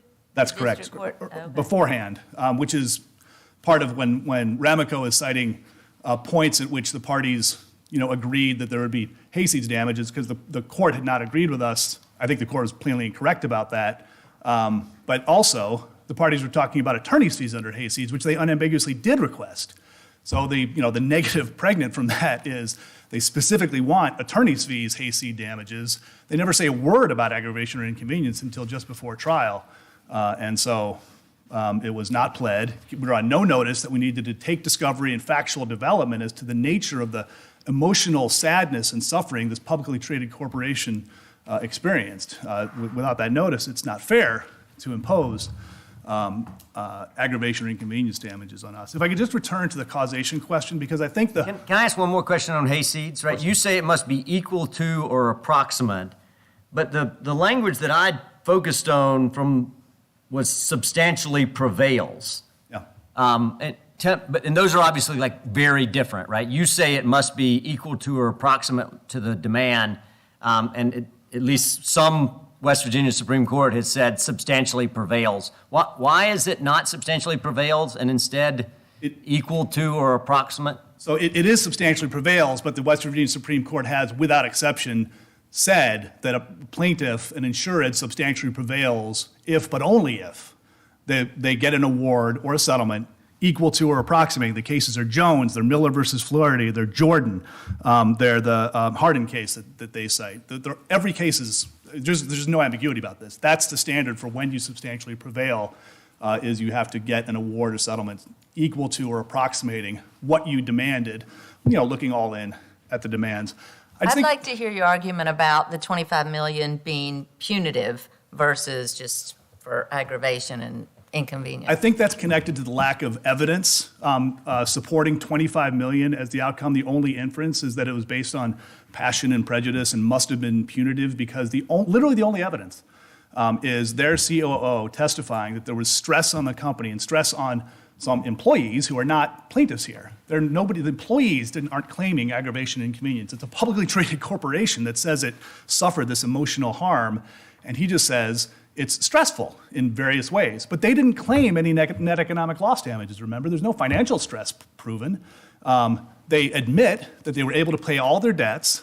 They admit that they made payroll every time. Did the district court get the opportunity to pass on your argument that because this is a corporation, they're not entitled to hayseeds? The court didn't reach that argument because it That's set one aside that for- the court yeah. didn't reach. Okay. Right. If I can just say a word about the example we talked about, it's useful, I think, because it actually proves our point that if you go into the hospital for an injured arm and then they discover a problem with your heart before anything has happened to your heart, insurance wouldn't pay for that. You don't have a loss yet, right? If you don't have a loss, you don't get insurance. But there's better examples than that. They all come from the case law, which is perfectly consistent on this, including this court's decision in the Millville case, not published. I understand that. But you've got 3 smart judges from this court who, on indistinguishable circumstances, hold as a matter of law, Your Honor, that's the key, as a matter of law, that their damages are not due to a covered property damage, again, under essentially indistinguishable circumstances. In Millville, there's a flood that occurs and wrecks the insured's property, and then they try to deal with it and fix it, and they install various temporary measures to get rid of the flood and stop it. Some of that is covered, that's all fine, nobody disagrees with that.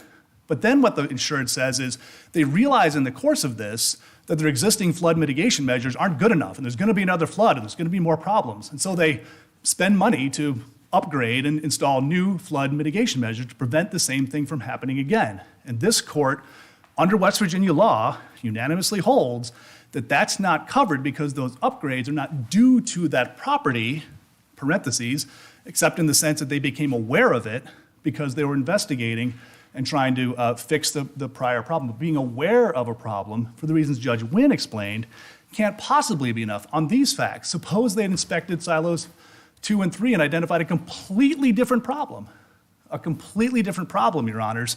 It would have to be covered on their theory so long as that completely different problem impaired operations. And there's not one precedent anywhere in the United States or elsewhere, frankly, that justifies insurance coverage in those circumstances for a loss that has not yet occurred.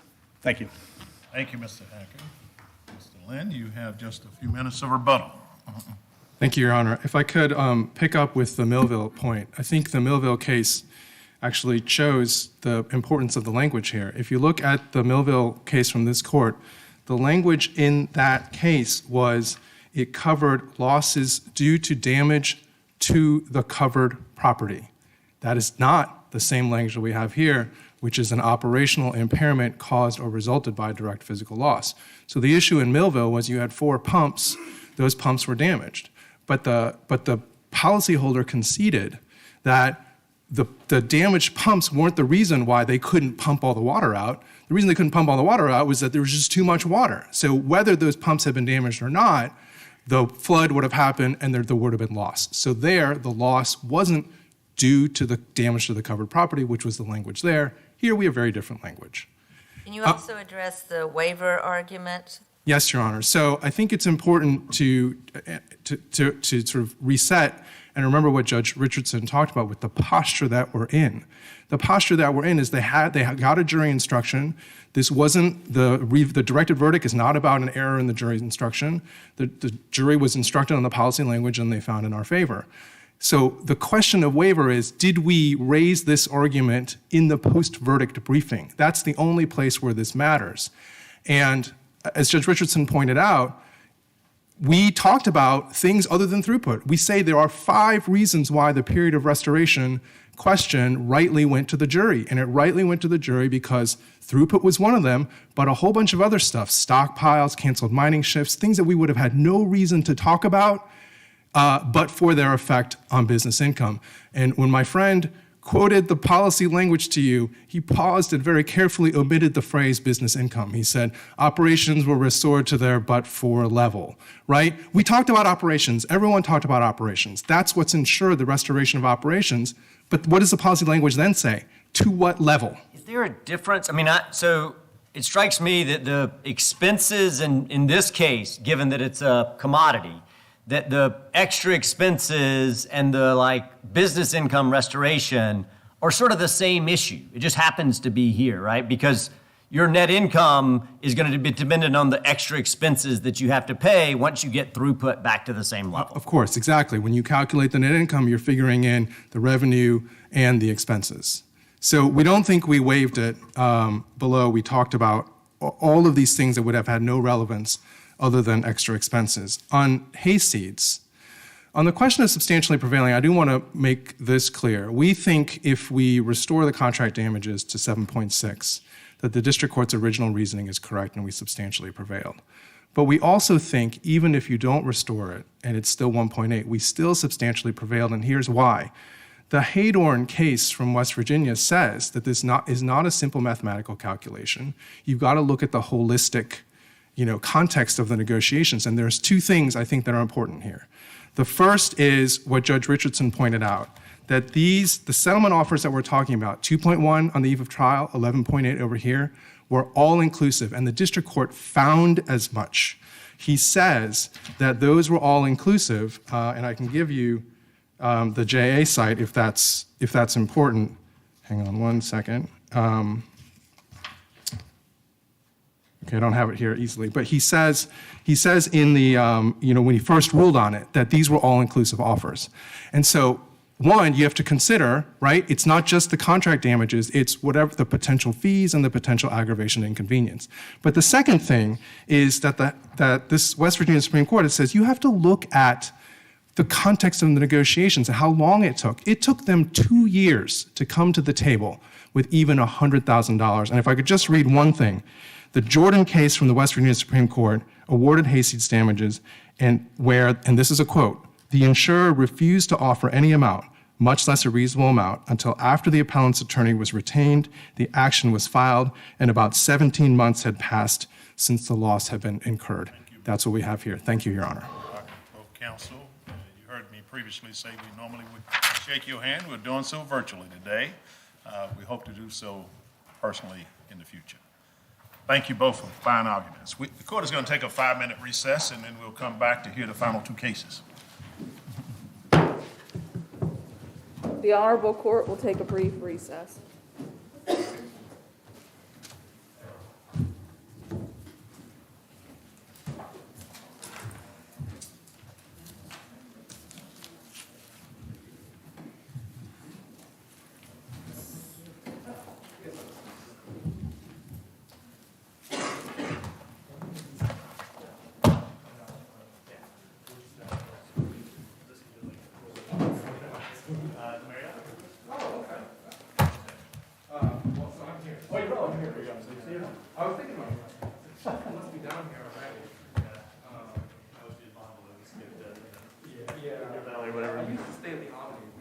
Yeah, yeah.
Today, Porter versus the Board of Trustees for North Carolina State University. We will hear from the appellate's lawyer, Ms. Harris.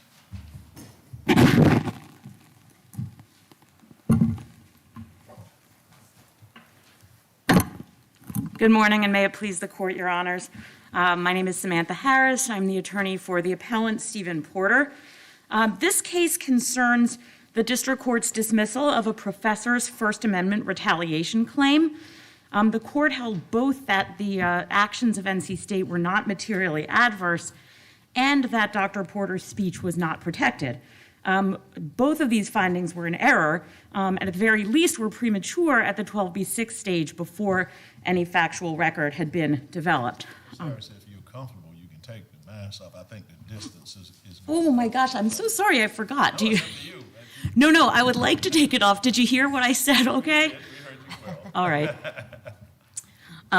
Okay, so, the first error was the finding that the action was not materially adverse. The Supreme Court in Burlington Railway v. Wright set the standard for in a retaliation case, and in this circuit has held that the Title VII and First Amendment retaliation cases standards are analogous, that, the question is whether an action would deter a reasonable person from coming forward with either a claim of discrimination or a claim of retaliation, and that to determine whether the action was materially adverse, the court needs to look at the constellation of surrounding relationships, circumstances, and expectations.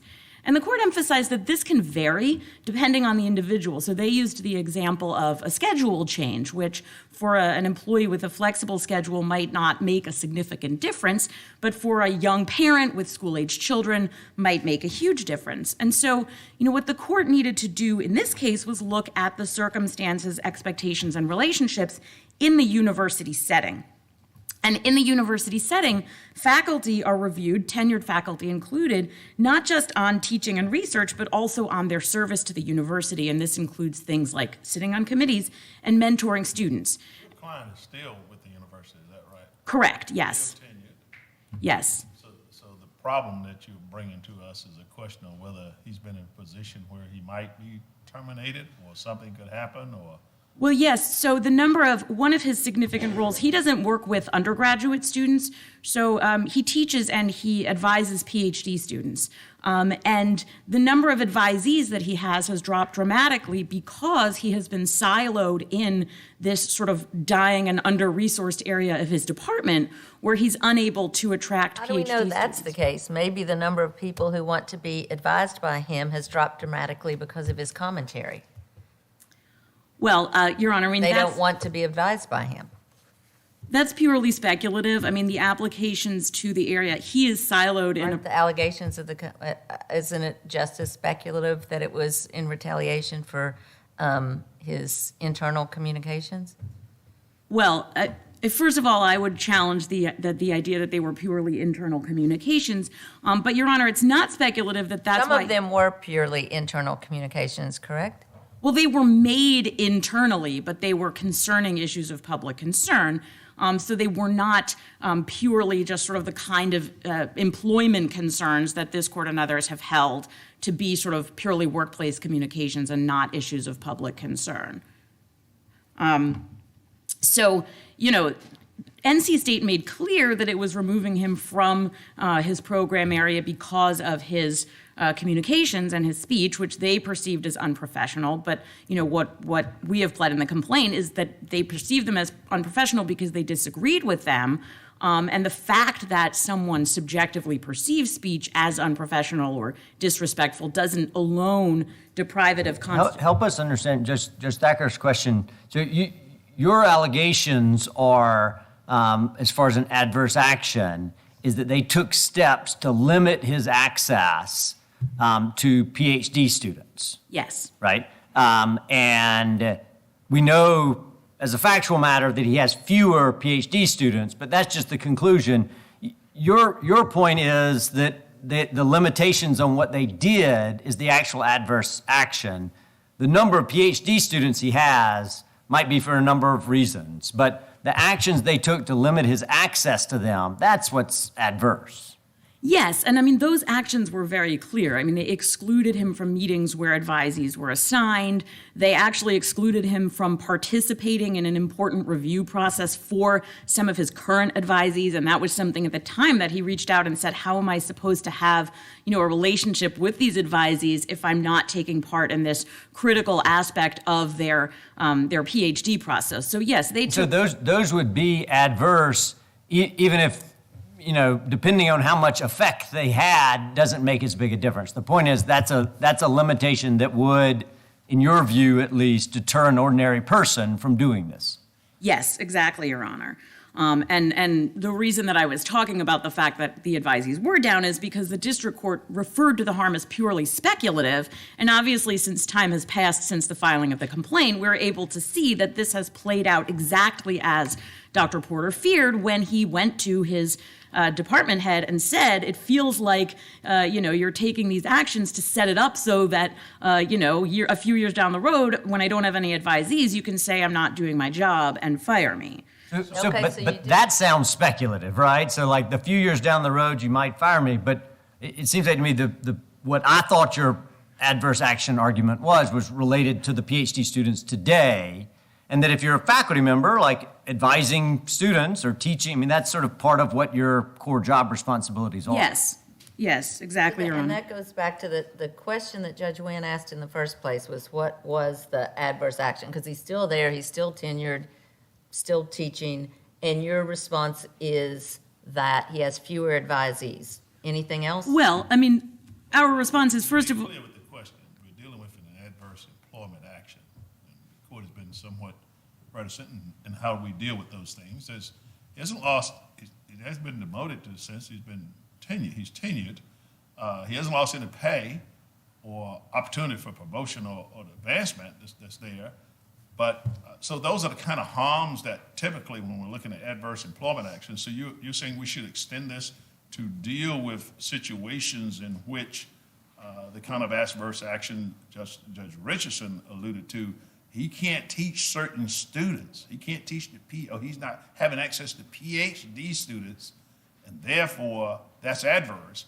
But we have to speculate, what is the adverse? I guess you have to know education law in universities, but you have to speculate what that is. And at least it seems. So address that from that perspective of Your how Honor, this type of atypical, it seems like an atypical thing for us in adverse employment acts. Well, something we should consider as an adverse one. So thank you, Your Honor. Since Burlington Railway v. White, there are two different standards for sort of substantive, discrimination where you're talking about demotion and loss of opportunity, and then this sort of materially adverse action that would dissuade a reasonable person from coming forward. And so particularly in the university context, and again, the Supreme Court has said you have to look at the particular context. Particularly in the university context, these types of actions are materially adverse. Dr. Porter only deals with PhD students, teaching and advising them. So being significantly restricted in his ability to advise them deliberately is an adverse action. And, after White, courts around the country, including courts in this district, have held in the university context that these types of actions are materially adverse. So, in this circuit, in a case called Cravey v. UNC, the district court held that reduced opportunities for promotion and professional development were a materially adverse action. There was a case from the Northern District of New York, actually, Aslan v. University of Rochester, which I think, although it's outside of this jurisdiction, the language is particularly relevant here. This professor alleged they had been excluded from important meetings, and the court held that the fear of employer-sponsored isolation, which is precisely what the university has done to Dr. Porter here, would be sufficient to deter a reasonable person in those circumstances from coming forward. And this is university's modus operandi. We call it sort of the death by 1,000 cuts, just kind of gradually hollowing someone's career out from the inside. And when you think about higher education and the way in which many of them are moving in directions in which they're more specific, you have religious institutions, you have other institutions in which it may seem like a death by 1,000 cuts, but aren't they entitled to kind of have professors that sort of fit more within their mission and the way in which they operate? And to what extent do the courts then look in and say, well, you can't do this to this person here or that, when they say, no, we're keeping you here, you just can't go here in this area, you can't do that? I'm trying to understand, how much do we manage the education process? It's hard to believe that as a judge, I should be telling the president of the university or the dean of the university or even the university going on forever, who and how they should put someone in a position when the major adverse action, he's still there, he's tenured, he's being paid, he's not been demoted, but now I'm getting into, well, he's spoken out on stuff and you can't move him from this department and you got to put him here. How break that down for me a little bit, and maybe break it down in the context of causation, Right. in terms of his speech and how that caused this to happen. Well, first of all, Your Honor, I think in the context of private universities, you're correct. They have the right to have a mission and to hire people and retain people based on, whether they align with this mission. But professors at public universities are public employees, so they can't be subjected to adverse actions in retaliation for their speech on matters of public concern. And here, NC State. Private universities have some goal to want to try to have a level of education of a certain, public ones, I should say. I don't think it's just private ones in terms of, well, they can do certain things public can't. They can, I guess, to an extent. But when we're dealing with the major type adverse actions here, and then we get into the operations, and I know increasingly the courts are going there. I know we're going there. And not somewhere I want to go, but I'm just saying, how do I get into telling NC State, you were wrong. You should put him over in this department here. Or you should do this. Even though they say, no, he stays here. He gets the same pay. He's tenured. Nothing has happened to him. And he says, no, you can't do me like that because that's going to hurt me in the future or it's going to hurt me down the road. Well, but it did hurt him in the present, too. I mean, like I said, so? he was prevented from participating in critical activities for PhD advisees when he was removed from that program area. They excluded him from their... He wants to participate in those activities is because of a future benefit? Well, because mentoring PhD students is a significant part of his job. So, in trying to cut him off, I mean, our argument is that trying to cut someone off from a significant part of their job responsibilities and something that they are, in fact, required to do. What you're asking the court is now tell NC State, you got to let him go and mentor your students there. And you got to make them do these operational things here. You can hire him, keep him the same pay, but now we're going to tell you how you can use him. But isn't the question here, did his speech cause any of this? And what is the evidence this speech caused that to happen? Okay, well, quickly, sort of to answer your first question, I mean, it is under Burlington v. White that the court is obligated to look, at the specific facts and circumstances of the case, which is again why I would say I'm not. this is sort of a 12b6 versus summary judgment issue there. What I'm trying to say is there is a reality. We're dealing with a university here, and we are judges up here. And Right. when you bring these matters up here, what's the next thing you're going to tell us? I mean, is a coach on the football team? He's not a good offensive coach over here, and yet, he said some speeches and he now moved into a different position. We're going to tell that because that follows the same thing in my book. Well, but under- Is Is there any evidence here that this guy, that Mr. Porter or Professor Porter was not a good offensive coach? That he was a bad teacher? That he No, was none at all. And in not terms performing in the classroom? none at all. And in terms of the Before you go causation. there, I want to make sure we return. I don't want to get a feel on football and that sort of thing. I want to deal with the reality of what we're dealing with here, and that is to the extent the courts and we are to begin to get involved in the operational aspects of a university. The issue here really is whether his speech caused any of this. In other words, what is the proximate cause between the speech and this so-called adverse action? And what are the allegations that you make that it was a substantial factor there? Well, he was removed from the program area explicitly for speech that, the administration subjectively deemed, unprofessional and disrespectful. Now, NC State would argue that the mere fact that there was this subjective decision that his expressions of opinion were disrespectful renders it unprotected. But that's not what First Amendment case law says. The fact. Is the First Amendment in its official capacity, or are we talking as a citizen?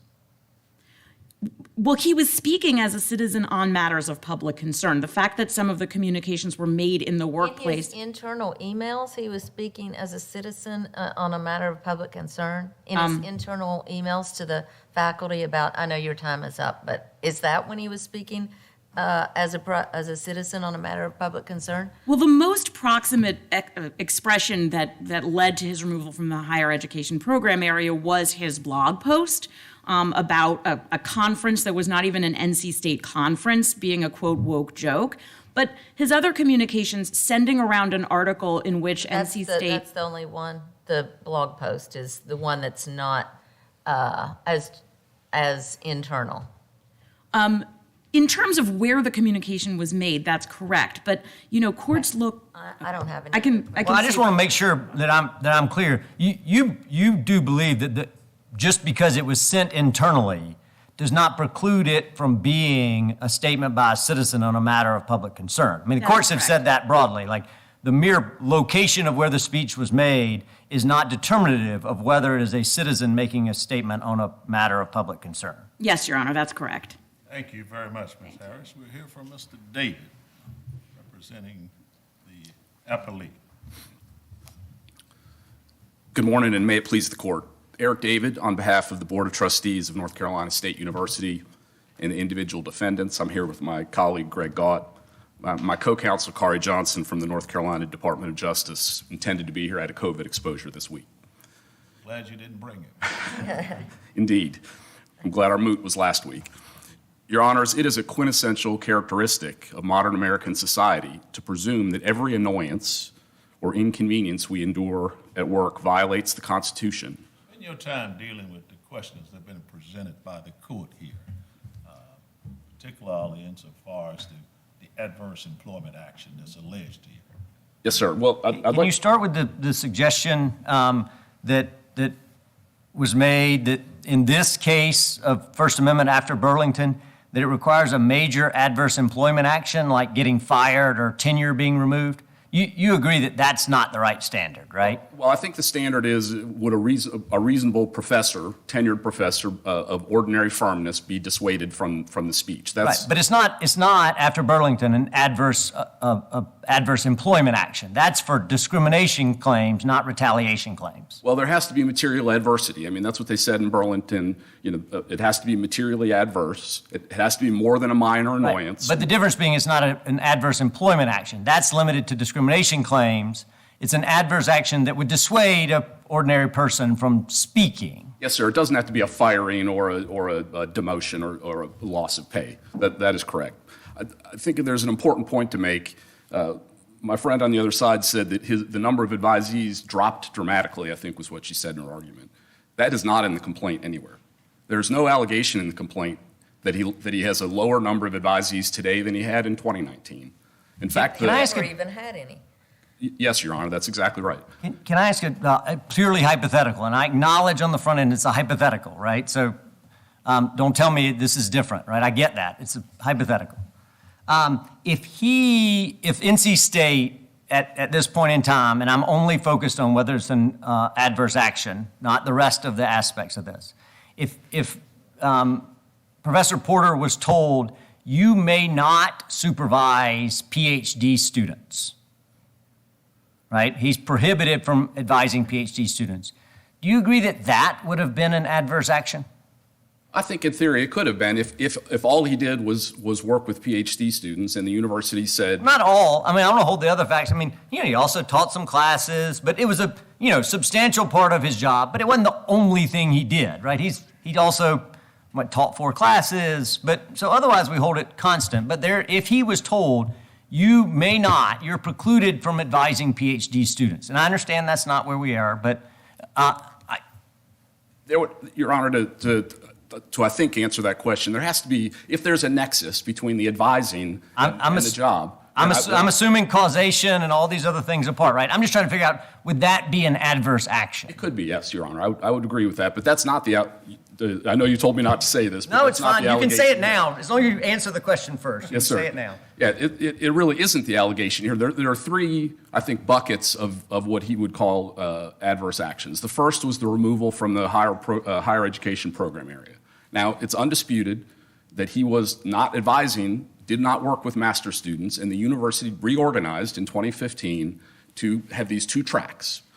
The program areas was for master students, program area of study. How long after that did they remove him? Only after he made the blog post, right? It was 2019. Yes, sir. After he made the blog post. Well, it was They didn't do it for 4 years, and then he makes the blog post, and they're like, oh yeah, like the pipeline, program that gets you your PhD students. You can't be a part of that now. Well, Your Honor, I think. Master's students? I'm sorry. Master's students versus PhD students? Yeah, that's the program area he was removed from was just master students. The action, the removal or the reassignment from the higher program area also was, and in fact, between the blog post and the removal or the reassignment was when he had this faculty meeting where he used the F word sort of unprovoked in a faculty meeting. And so the notion that the causation, Judge Wynn, to go to your question about causation, the notion. Where's that in the complaint? Your Honor, that is, I will find it for you, Your Honor. Because it's at a 12B6, right? And so we're just looking at the complaint. Yes, and he alleges in the complaint that there was a faculty member that they were recruiting, and they were going to have a meeting. The spousal one. Spousal hire, yes, sir. And when they had the meeting, Dr. Pask suggested, listen, let's set up a new program area of study. It'll have this new faculty member. It'll have you, Dr. Porter, and it'll have me, Dr. Pask. So again, the notion that she's retaliating against him when she suggests joining a program area of study with him, I think is sort of contradicted by the complaint.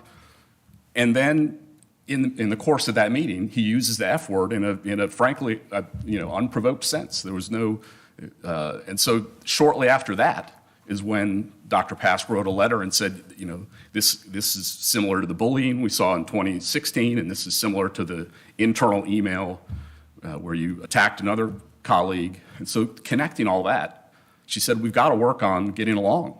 We've got to work on collegiality and internal effectiveness and efficient operation.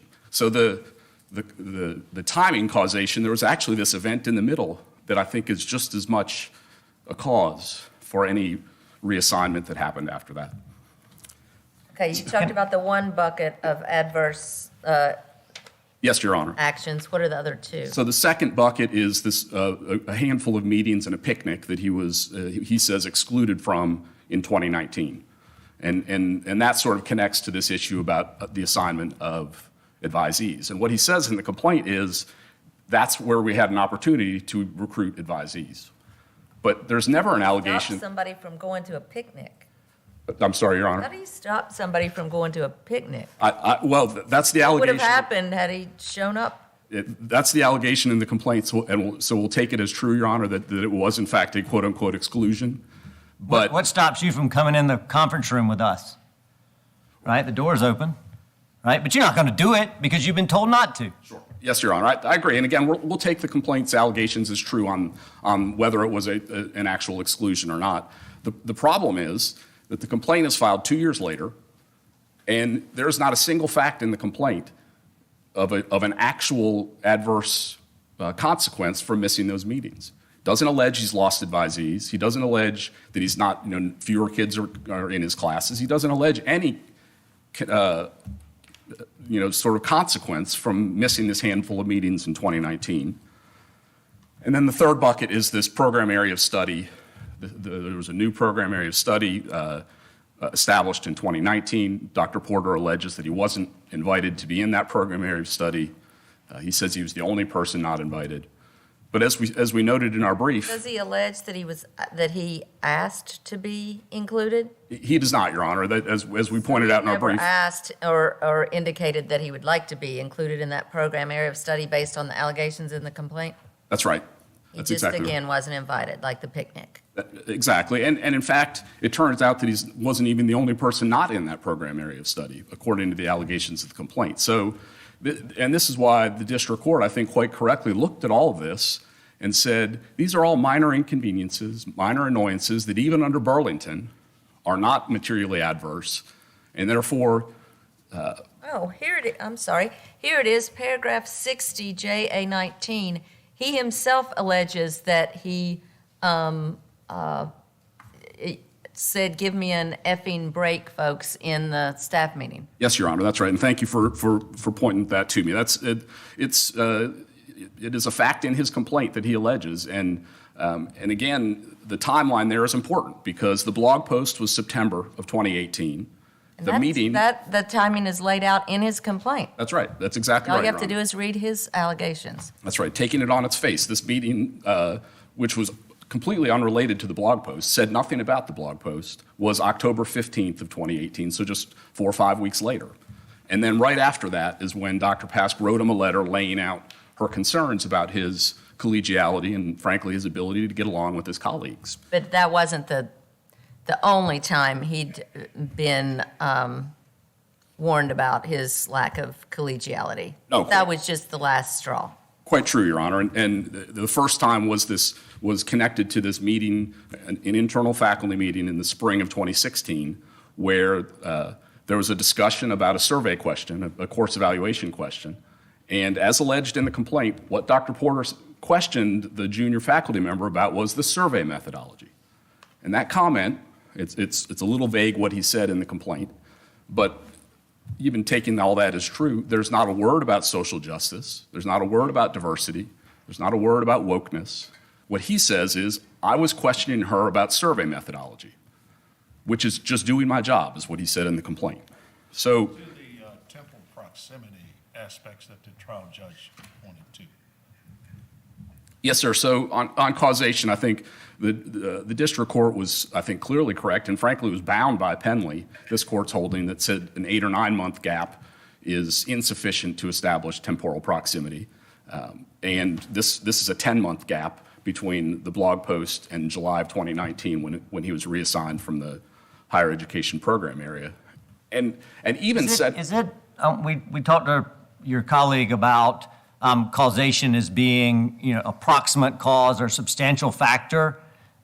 I thought that causation in this context was a but-for cause, but can you help clarify that for me? Is it proximate cause or but-for cause? Well, it is definitely but-for, and then sometimes that's been characterized as a substantial factor. But the test from the Huang case and Ridpath and others is but-for. So but-for the speech, the quote-unquote retaliation would not have happened.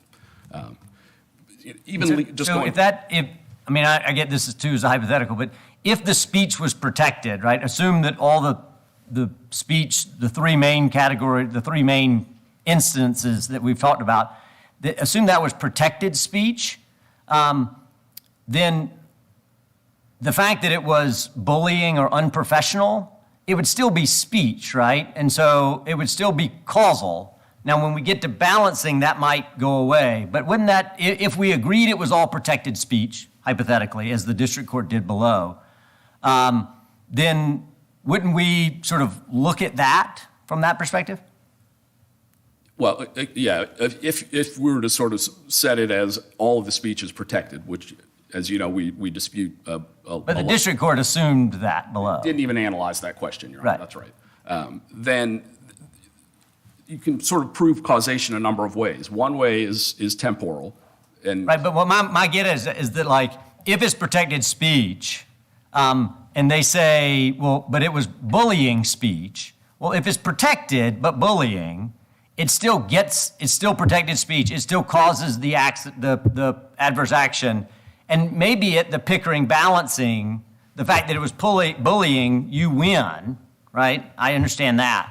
But wouldn't it still be protected and it would still meet causation for purposes of those steps of the analysis we're making? Your Honor, I don't think that's exactly right. I think if the speech that's described as bullying, if the retaliation, again alleged, is because of the bullying, that's separate and apart from the nature of the speech, which might be an issue of public concern. So you could have public speech on a public issue, but if So long as they call it bullying, then they can say that's different. It's not speech anymore. well, Your Honor, it's not that they. I'm not sure I understand that. Can you help me? Can you point me to a case that suggests that as long as we say the speech isn't nice enough, that it is no longer protected? No, Your Honor, it's not that the speech, some of the speech could be protected, although we don't think any of it was an issue of public concern here. But it's not that some of the speech couldn't be protected, but here you have sort of two avenues. You have some speech, and let's just look at the blog post as an example. You have a blog post. It's 4 sentences long. He uses the word I and me 5 times in those 4 sentences. He argues that there is some embedded public issue discussed there. At the end of it, separate and apart from, having nothing to do with the public issue, he takes a gratuitous shot at his colleagues, saying that he's insulting their intelligence. So even if you accept that there's some public speech in there. Oh, he's commenting on the substance of the program. Well, he does that, and then he insults the intelligence of his colleagues, separate and apart from that. And so there could be a circumstance like here where the part of the speech that's being responded to is the insult, is the demeaning commentary. And your view is on the blog post that is not a citizen speaking about a matter of public concern, right? Saying my colleagues have sort of given up, true academic interest and now they're doing this, whatever it is, right? I'm not agreeing with it. I'm just trying to articulate his view that is no longer protected speech.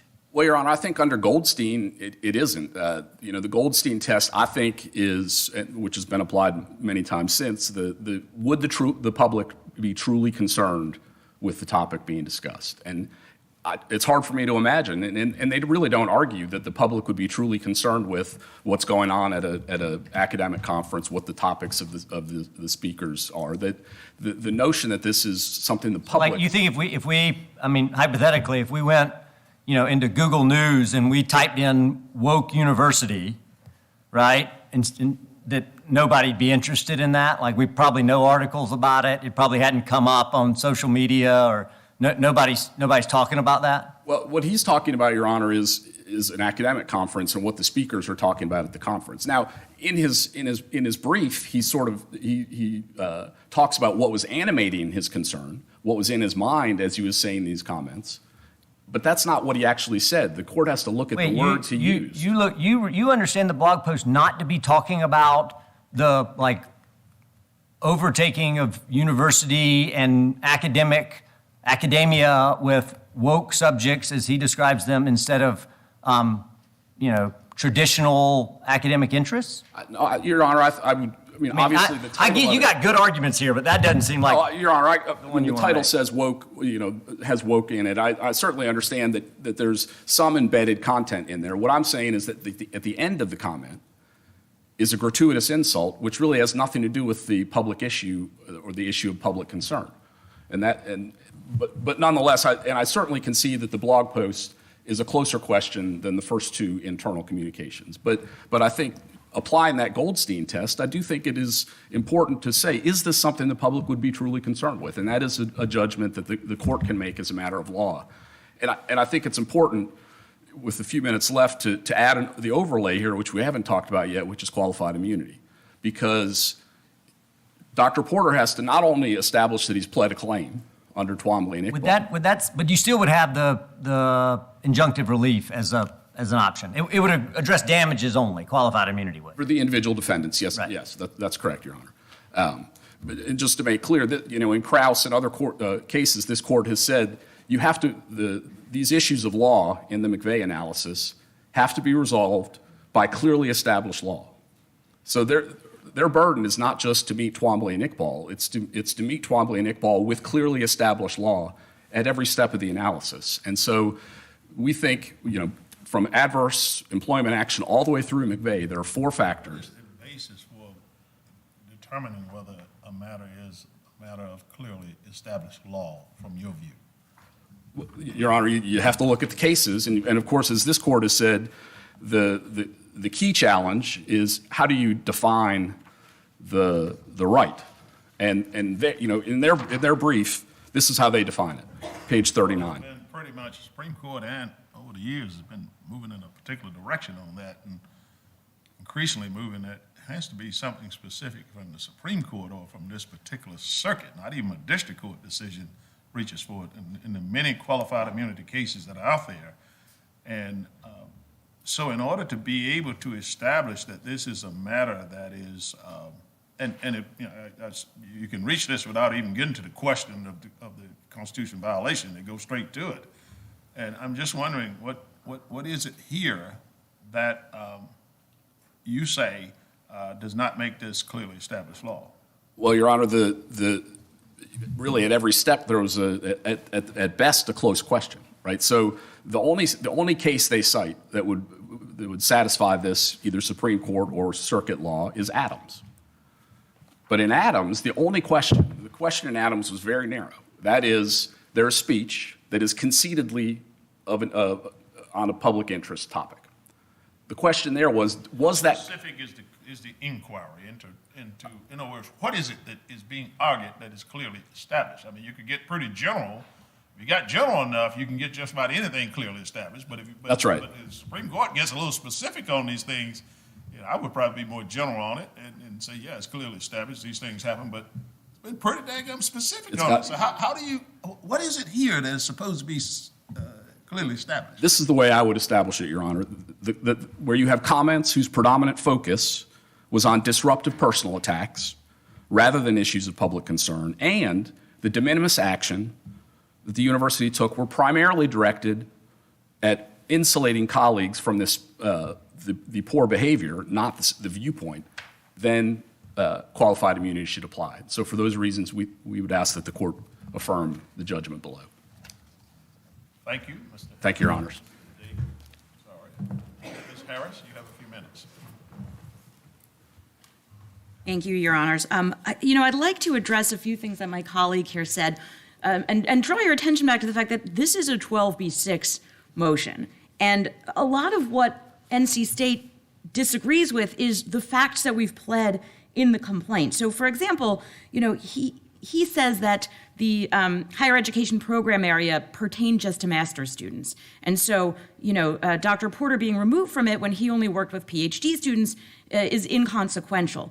But we pled in multiple places in the complaint very specifically that although this distinction existed on paper, in practice, all of the PhD decisions and activities were still taking place in the higher education program area through at least 2018, 2019. So that's a dispute of fact, not a question of law. Similarly, there are 26 paragraphs in the complaint about the impact of NC State's actions on Dr. Porter's career. Now, maybe discovery will, bear out their arguments, but we haven't had discovery. And we've certainly pled enough in the complaint that we should get to have discovery to prove these allegations. I also want to address the fact that, that this issue of the isolated instance of profanity in the meeting, this took place after the retaliation had already begun, after Dr. Pask had repeatedly talked about wanting to remove him from the program area for his protected speech. And I don't think that the case law bears out that an isolated instance of profanity in response to this retaliation, and not directed, he didn't say F you to anyone, he just let an F-bomb slip. I don't think that is the type of, sustained uncollegiality that justifies legally the actions. No, not in isolation, but the complaint also itself lays out a number of instances of his lack of collegiality leading up to that event in the meeting. Well, what the complaint alleges is that NC State deemed his protected expressions of opinion uncollegial because they disagreed with them, and that's a common occurrence. And there's case law, Bhattacharya v. colleagues stupid. Where in the complaint? In the blog, really. Well, I dispute that those are his colleagues. I mean, they weren't his colleagues at NC State, and I think that, the defendants are trying to hide the ball a little bit by saying the blog post refers to his colleagues when he was referring to the field of higher education more broadly. Is the blog post standing alone sufficient to make out a claim if we took out everything else and it was just the blog post? Yes. Because that's what ultimately, despite these continued threats to remove him, that's what ultimately led to his removal. So the blog post is sufficient. And I don't think in terms of the temporal connection that this court is bound by Penley. I mean, Penley was a very different case where, this guy had expressed his opposition to a politician who had arguably made some negative comments about him to some of his supervisors, but then he undisputedly engaged in sexually inappropriate behavior in the classroom, and that was the what he was investigated and ultimately terminated for. So there was this significant intervening event in Penley that wasn't present here. And, I think that's a separate question from you. Defendants are saying, well, his speech wasn't protected, so the fact that he was removed for his speech, when it's not that it wasn't the nature of the speech, it was that it was uncollegial bullying, right? So they're not denying that the actions that were taken because of his speech. Whereas in Penley, I think the school would say, well, no, it had nothing to do with this politician's dislike for him and everything to do with the sexually inappropriate behavior that he was investigated for. So I don't see, Penley as controlling here, because this is not a case where the plaintiff has pled that temporal connection is the only factor, because NC State has made clear that, in fact, he was removed for his speech. And, as Judge Richardson raised, the question of whether, NC State's subjective declaration that the speech was, disrespectful or unprofessional, doesn't render it unprotected. And in fact, there's a case, Bhattacharya v. UVA Medical School, where there was a medical student who was asking some pointed questions of a presenter at a panel on microaggressions, and some other professors, filed essentially a professionalism card against this student, and he was investigated for this. And the court held that the speech was protected, despite the fact that under UVA's policies, it was also subjectively deemed to be unprofessional. So we request that the court reverse the judgment of the district court. Thank you. Thank you, Ms. Harris. Thank you, Mr. David. You both withstood some very demanding questions, and you performed quite well for the court. We're thankful that you're here.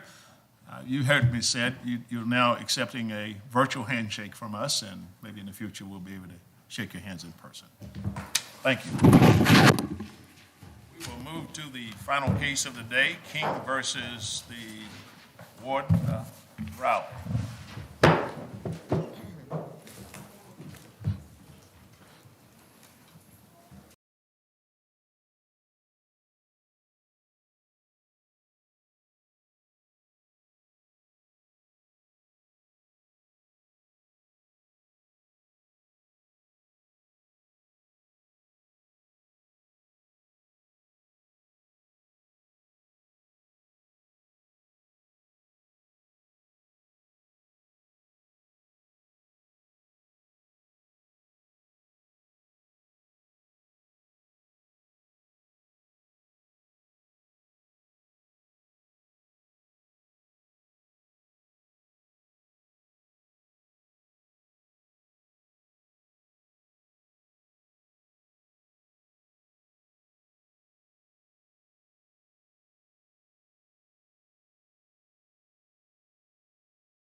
Order. Normally we dive right in and just talk law on it. But there are some facts in this case here that drives the whole determination, in my opinion, and maybe you ought to delve a little bit into the facts of it, at least in terms of understanding it. And, we've read all the briefs and the records that are here.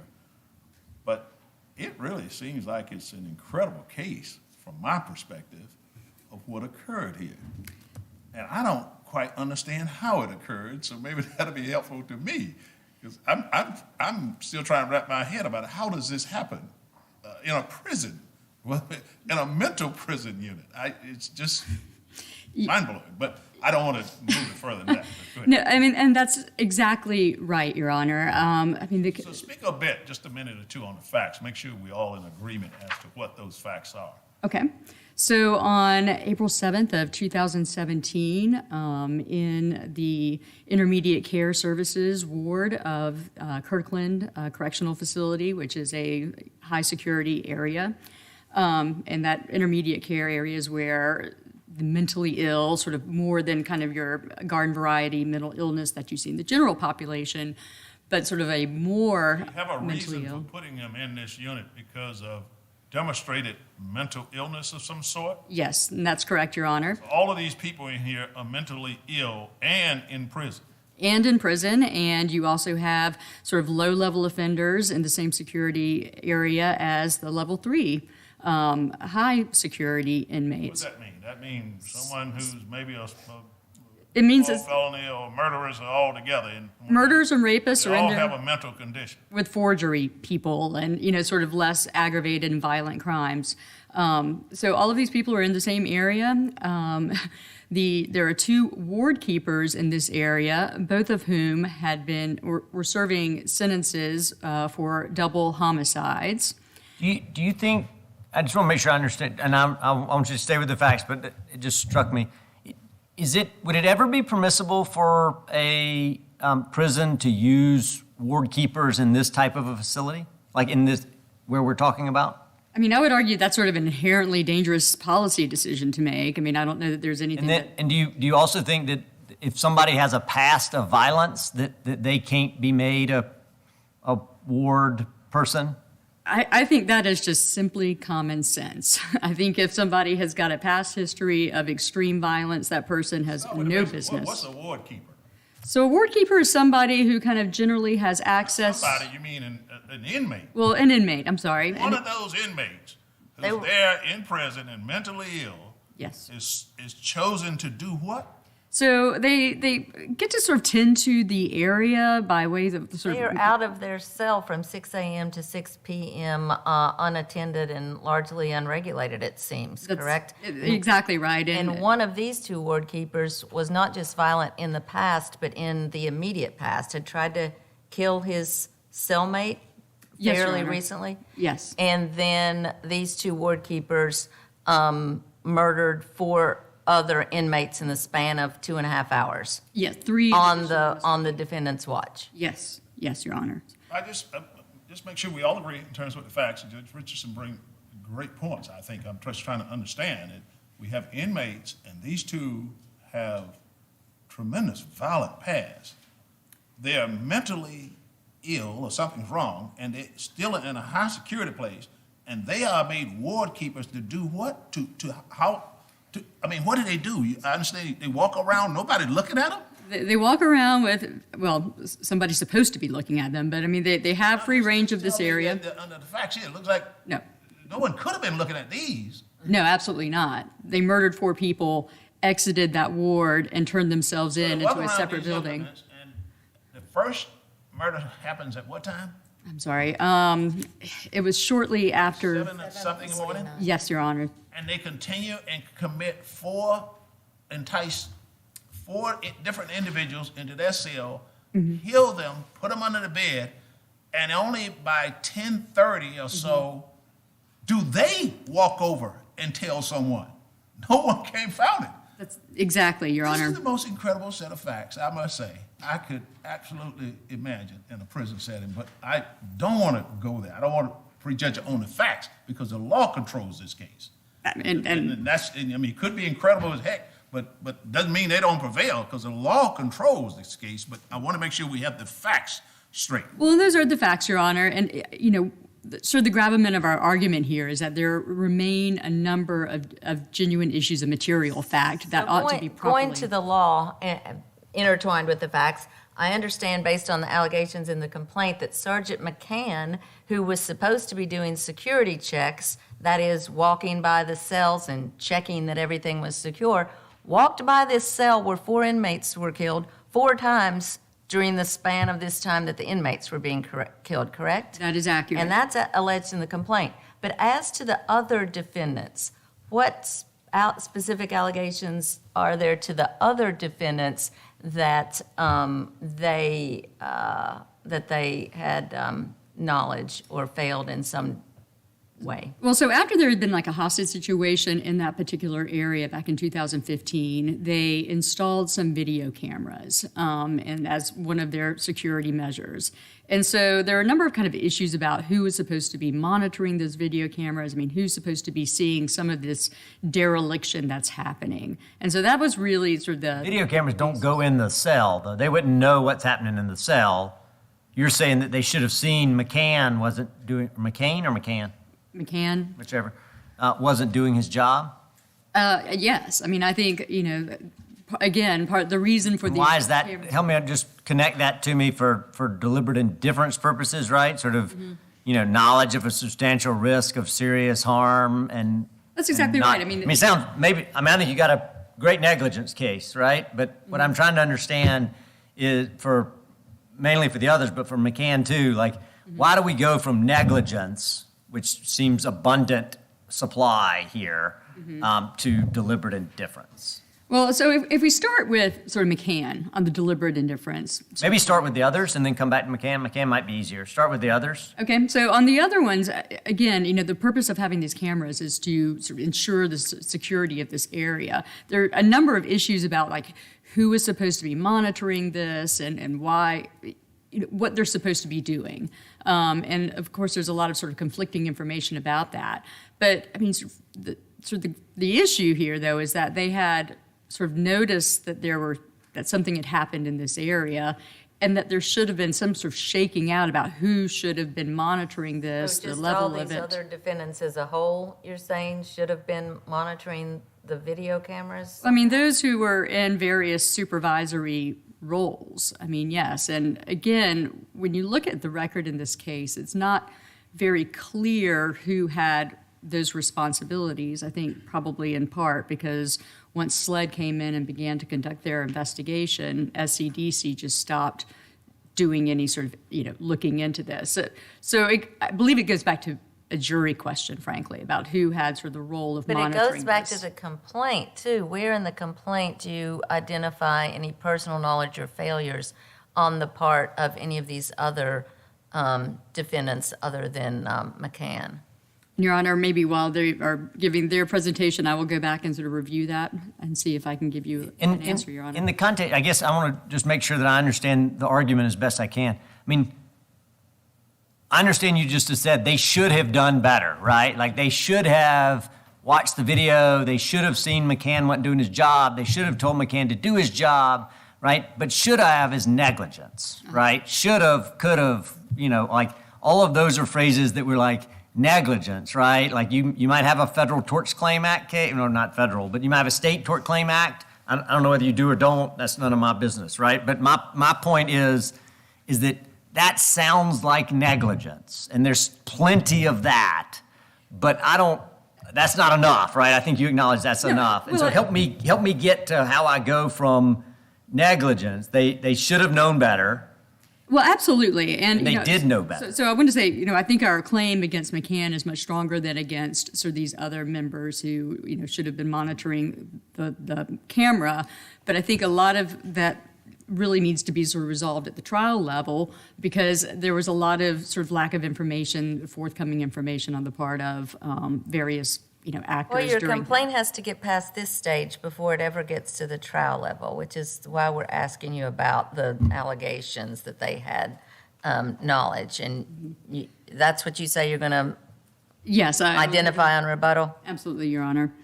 But I mean, as to sort of, You were here earlier, right? We talked a little bit about Iqbal, Yes. right? I mean, you got to tell. I mean, I guess Exactly. there are two problems, right? One, you got a lot of negligence. Totally with you, right? At least at an allegation stage. But I'm having a hard time, other than McCann, understanding like how it's specific to an individual, and then how it gets over from negligence into deliberate indifference. Sure, absolutely, Your Honors. But if we can go back and speak a little bit about what McCann knew, because he is, of course, the gentleman who was walking around the areas and who just did not see what was happening. Right, and let's assume that you did identify enough in your complaint For him to- clearly he walked by 4 times while 4 different people were getting murdered and did not do, obviously, an appropriate security check. How do you get beyond the qualified immunity? The qualified immunity, so I mean, he doesn't get beyond qualified immunity because, I mean, it's clearly established that officers have a duty to protect inmates from other inmate violence. I think that is sort of well That's the clearly established. established right that you're Under Farmer v. Brennan, yes, Your Honor. Now, I mean, you're going to be very hard pressed to find another case where there were 4 inmates who were murdered on a watch. Again, sort of very egregious facts here, but that doesn't mean that. But the question we're asking is not that, right? The question we're asking is whether it's deliberate indifference to not look in every cell, right? I mean, what we're trying to figure out is whether his conduct, right, that is the failure to look in every cell when you're doing a walk around, is deliberate indifference. And what I haven't seen any case that suggests to me that might be negligent, right? It's plainly not doing his job very well, right? I'm totally with you, right? But what I don't see is any law that tells me that that's deliberate indifference. Well, I mean, again, when you look at sort of the situation in that particular area and the obvious risk that existed there, that if, security checks were not being appropriately conducted, that the risk was just so clear that something like this would happen. Again, it's, the dereliction is just so indescribable that it's not surprising that there isn't a case that is on all fours. Does the context matter? Does the context of where it is? And Judge Richardson's question, I mean, if we're dealing with a bunch of teenagers you have in a place and you're not watching them like you should and something occurs, I mean, dealing with inmates who are mentally ill, that is who are exactly violent offenders. Yes. Who you know this to be so. And I mean, it's in the system. It's right there. And you don't watch them? And, well, with just negligence. A reasonable person in this circumstances would have taken a look, but it's not a matter of deliberate indifference because there's not a substantial risk. I don't think if we had such here next to this court and there were people we allowed to walk around, not one of us in here would be safe as a judge or anybody thinking you want those people coming in and out of your office cleaning it. And I don't know if it's different in the prison context, but there seems to be something a little bit more here. I understand the law is controlling it in terms of where we go, but I mean, that's exactly right. Situation. It is a high, prisons are in. Call it negligence. It really, I mean, it's really kind of, once you read the facts, it's like, well, wait a minute, where is this? I mean, and that's exactly right. I mean, it was an inherently dangerous situation. Anyone with any amount of common sense would have understood that. I mean, they had a hostage situation there not too long before. They had, increased their security based on those cameras because of that prior incident. I mean, it was clear that this was an inherently dangerous situation. They had murderers who were responsible for sort of unfettered access to this particular area. Do you think the reasonable response would have been to have a 23-hour lockdown in that facility? Is that the basic take home? Is that you got to have 23-hour lockdown if you've got violent, mentally ill people? I mean, that strikes me as the sort of what you're suggesting, and I obviously think that's wrong on a host of levels. Yeah, no, right? I think there's quite a large. We want to encourage, right, both rehabilitation and sort of we want to encourage some degree of sort of autonomy and prison ought not to be a 23-hour lockdown facility. Absolutely. But drawing that line seems really hard here. And if I'm a warden and this is deliberate indifference, then I don't know why I don't adopt a 23-hour lockdown for mentally ill, violent offenders. Well, I mean, if they had had personnel who were, trained and were performing their responsibilities adequately, it may be completely possible to have people outside. Director Sterling would say, right, that I don't have the funding to do that. I don't have that. And so my only option in your world is the 23-hour lockdown. And so that's the take home we ought to take out of it? No, I don't think so. I mean, there are a number of, sort of possibilities and how to Compared to the warden, he had some restraints on what he could do. I mean, there had been some actions taken against that sort of thing. So it wasn't like the warden when he was trying to respond to it. I'm not getting on the warden with this sort of situation. Mm-hmm. But I think what's key here is that deliberate indifference goes to the question of whether or not there's a risk so obvious. And when you put it in this so obvious category, then you look at, you got some ward keepers up here giving the kind of people out and kind of supplies, extension cords and all, walking around, not even looking at them for a long time, and they do this. I maybe, I mean, maybe just a court session, and maybe just what you write it down and say, that's negligence, and it becomes negligence. But I don't know, it doesn't, it's something maybe we'll let the other side address, and we'll let you come back on Thank rebuttal you. and talk about it. Thank So you, Your Honors. We've teed it up for you, so we're now ready to hear from the appellee's lawyers. And I see three of you are going to be speaking, so be mindful of your time constraints. You may freely exchange your time or give a little, you've seen that done in the games. You can have a little mind. Well, they do it in Congress all the time. You can, I can't, if you want to do that. I can't even get this mic covered up. I have no problem. That's the truth. Sorry, I'm trying to open those. So. Thank you, Your Honor. May it please the court. My name is Skip Harden. I'm with the McKay firm in Columbia. I represent one of the defendants, Sergeant Dwayne McCann. With me at council table is Daniel Plyler, who represents 8 of the other staff at SCDC. And also with us is Dave DeMasters, who represents Damian Jones, one of the co-defendants, a correction officer in this case.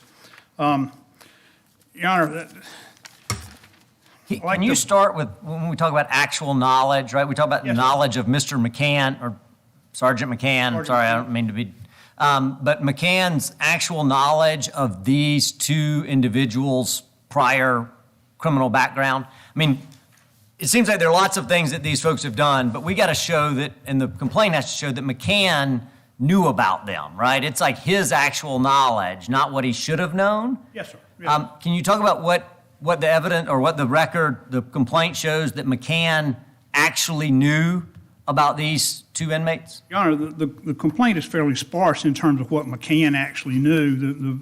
The 4 breakdowns in the complaint accuse him of knowing a long history of overcrowding and issues. Right, I don't mean what he knew about the prison. Right. What did he know about these 2 inmates? Very little. I mean, there's nothing in the complaint that talks about what he knew. In fact, He knew they had mental illness. well, yes, He knew ma'am. they were violent. Well, He knew, he no, had ma'am. No, responded. ma'am. How did he had know? No, ma'am, he responded did not. to, He- can you let Yes, me ma'am. I'm finish sorry. or not? Yes, ma'am. He had responded to an incident with Simmons before and had to use chemical spray on Simmons. One correct? time, Your Honor. And doesn't the complaint also allege that Simmons and Phillips, that these defendants knew that Simmons and Phillips had said they were going to kill somebody because they wanted the death penalty? The complaint alleges that, Your Honor, but there's no evidence at all in the record that that is in fact Because true. we haven't had discovery yet. Yes, ma'am, we had. Oh, so I'm sorry, this is enormous summary amounts judgment. Go ahead, you go ahead. I'm sorry, Judge Thacker. We've had enormous amounts of discovery. There were 30-something depositions. in That's this right, case. I'm sorry about that. I was confusing it with the other case. So you go ahead. Okay, thank you, Judge. Judge Richardson, the issue here is not even actual knowledge. There's no record evidence. It's sort of the proverbial farm animal in the forest looking for the truffle. There's nothing there in terms of actual knowledge for Mr. McCann. In fact, the only thing that there is his deposition. Is there any suggestion that he knew that these 2 individuals had been convicted of violent crime? That No, seemed sir. like, No, sir. I mean, he says. because there are other inmates that are in the prison that are forgers. Yes, sir. He does know that they have some degree of mental illness, Yes, sir, because. right? They've been stepped down from the mental health hospital. They've been stepped down from the most serious mental illness hospital into this facility, which is the sort of secondary mental health facility. I see it's the intermediate level, yes. Right. Yes, sir. But in his deposition. The 2 men that committed these, what did they do? What were they in prison for, the 2? These 2 individuals who killed the 4 individuals in this, well, not in this case, there's only 1 murder in this case, Judge, that we're dealing with. There were 4 I murders. understand that. I just want to know what the 2, what were they in prison for? They were in prison for murder. Both of them were in prison for double murders. So But when Mr. individuals are brought into this facility, the people who supervise them and know, at least watching them, they aren't told whether this is a person who is a forger or a double murderer? No, sir, they're not. Sergeant McCann's testimony in his deposition says he did not know. He did not know why they were there, and he had never had any trouble or issues with There's no them. differentiation in the treatment of a totally nonviolent felon and one who is Hannibal Lecter, who's being put in, who's mentally ill, psychopathic, murderer, comes into this facility, and you don't know that that person is that kind of a person as opposed to just a forger. And you are the person who is there to supervise him?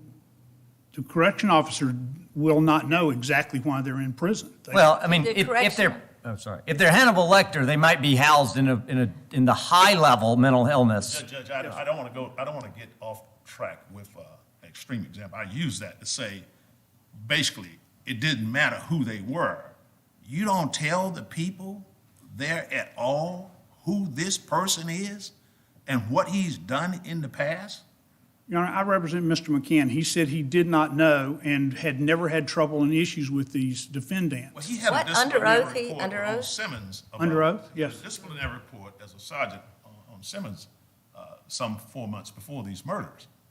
That was in 2016. He didn't know then? No, sir, he did not. His testimony says he did not know. And in fact, Judge Thacker, the jail incident that you mentioned was in 2015, and that was not at SCDC. That was when he was in the county jail when he threatened to kill his roommate.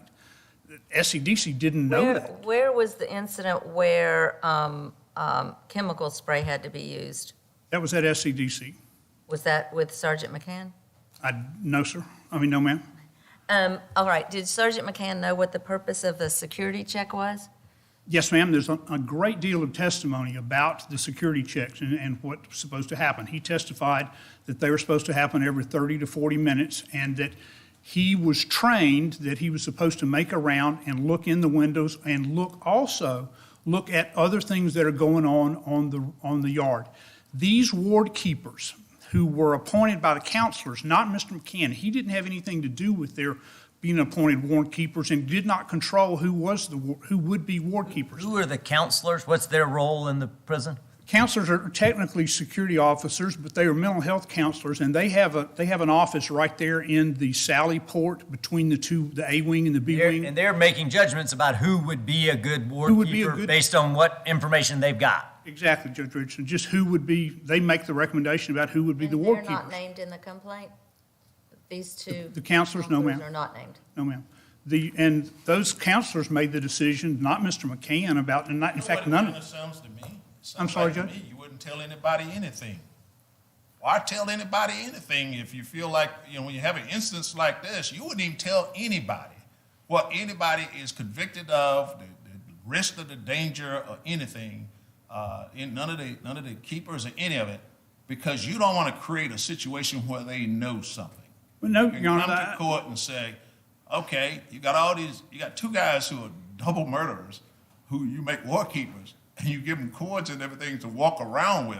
But don't you tell that guy watching or anybody else, and there's no incentive to do it. And if something happens, then we'll be able to say, well, you didn't know about it. Well, Your Honor, I believe, of course, that SCDC, who is the defendant in the state case on the negligence issues, they would have known, obviously, the history of these to perpetrators. You get my point in terms of from the governmental side or from the prison side, why tell anybody anything? Why? I mean, if this is the standard that you're going to come to court and says, well, no, there's no evidence he even knew that this guy that he has in prison. Now, I got it. If I'm sitting on the outside and I see a guy working on a chain gang, I don't know what he's convicted of. But if I'm sitting in there, standing up there, watching over him, I would sure like to know, is this guy a forger or is he a double murderer? And you're saying, don't tell him. And if you don't tell him, then you come here and then there's no deliberate indifference because he didn't know. Your Honor, the counselors knew. There's no incentive, is what I'm saying. You'll get off it every time. Well, the counselors knew. No one mentioned it to McCann because I don't think, quite frankly, it was relevant. You shouldn't. Is what I'm saying. You shouldn't mention it. They should not mention it if they don't want to incur potential liability that something happens as a result of him not watching over him, doing certain things. Why tell him? Well, Your Honor, the issue in this case is whether the deliberate indifference, whether there's enough that stacks up against Mr. McCann. There's no actual knowledge, so we have to turn to circumstantial evidence. And the circumstantial evidence in this case is he didn't know that these two individuals were going to do this. He didn't know their history. He had never had, other than just a minor incident with either of them, had never had any trouble with him. Actually going to do what they did. In fact, what they did was psychopathic, to be honest. These are guys not only did it, they didn't went and told you. The other guys that eventually came and said, hey, you want to go check our cell? There's a place, thank you. They had nothing to lose. There's another thing. I mean, if you got prisoners who have absolutely nothing to lose, can it come to your mind that this guy can do what he wants to do in here? You can't do anything more to him. Your Honor, back to Judge Richardson's point, then we would be to the point of having to lock inmates down 23 hours a day. I don't think that's warranted. But you could inform people around them. You don't have to go to the extreme of 24 lockdowns. You could have told Mr. McCann, look here, these guys are really bad guys here, and they're going to be going around with these courts, and they have committed these murders. Keep an eye on them. That's not 24-hour lockdown. That's keep it out. In other words, what was the time period? From 7:30 to what? About 10. The only time frame that matters in this case, Your I Honor, understand it from your client because you stood up first. in all the defendants in But this I want to case, answer my question. What was the time frame from the first murder? the first murder was they went into the cell at 7:49. And the time that they informed you was? The They murders informed were them- informed they informed almost that- 3 hours later. 3 hours. And And 4 times during that time period, Sergeant McCann passed by the cell. nobody's. One time, Your Honor, 10 minutes after the first murder took place, he times was walked he by the supposed cell. to? I'm sorry, Your Honor, I'm out of time, but the issue with the security check is, as the judge in this, district court judge in this case said, there is no policy violation here. There's no written rule or anything related to that security check. That does not rise to a level of different. Just one question. I want you to have the opportunity to respond to opposing counsel's argument about qualified immunity and ma'am. Farmer versus Brennan. Can you respond to that? Yes, ma'am. Argument. In this case, y'all just decided the Washington versus Columbia Housing Authority case, and you were talking about the first murder or your free pass murder. In this case, this doesn't even get anywhere close to that. There's no deliberate indifference. There's no, under the second prong, there is no constitutional violation here. Qualified immunity is appropriate in this case. Thank you, Judge. Thank you, Mr. Harden. We'll hear from Mr. Plyler. Plyler is that. Thank you, Judge Wynn, Judge Thacker, Judge Richardson. May it please the court. My name is Daniel Plyler. I'm from Columbia, South Carolina. I represent what we've been terming the supervisory defendants. I think that's the best way to think about it. So I have 8 of the appellees. I would like to mention that the appeal has essentially been abandoned as to 4 of them, just as basically a housekeeping matter. Specifically, Garvin, Presley, Whitaker, and Brown are not even mentioned in the appellant's briefs. With regards to the other 4, they're clearly, and as this court's well aware, these are derivative claims. These are supervisory liability claims that have been brought against these respondents.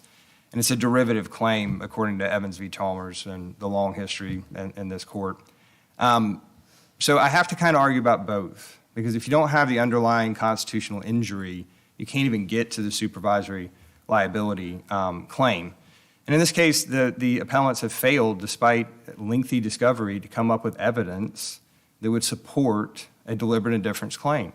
And I would point your honors to a plethora of cases that have already been decided by this court. You've got Rich v. Bruce from 1997. You've got Danzer v. Stansberry. You got Strickland v. Housley.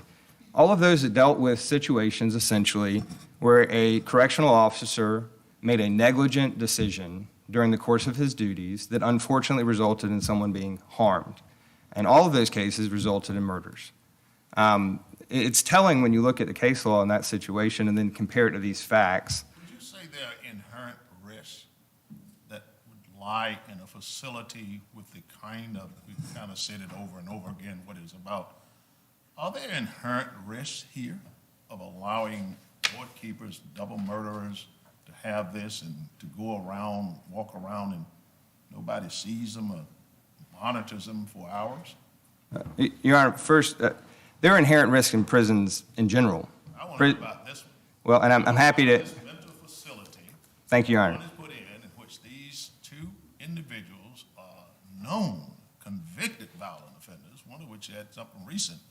Is there inherent risk here that differs from being in an office building? In an office building, yeah, there are, but not in a prison. More risk than one, even in a regular prison situation? No, and if I may respond, I actually handled the P&A lawsuit that they reference in one of the orders that they've tried to attach into this record on appeal, where the ICS unit was discussed at great length. And there's an inherent misconception going on here as to what the ICS unit is. The two individuals in this case were guilty but mentally ill. That's how they were judged. That means they were not having their mental illness treated, and it caused them to commit the crimes that they came to prison for. Their mental illness was being treated. It was being treated in the ICS program.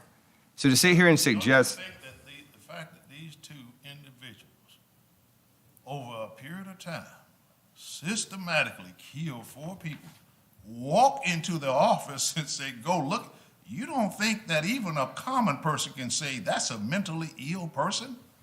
Your Honor, they were cold, calculated, premeditated plan that they had made. You think they were cured or no longer had that mental state that caused the initial crime because they were under treatment?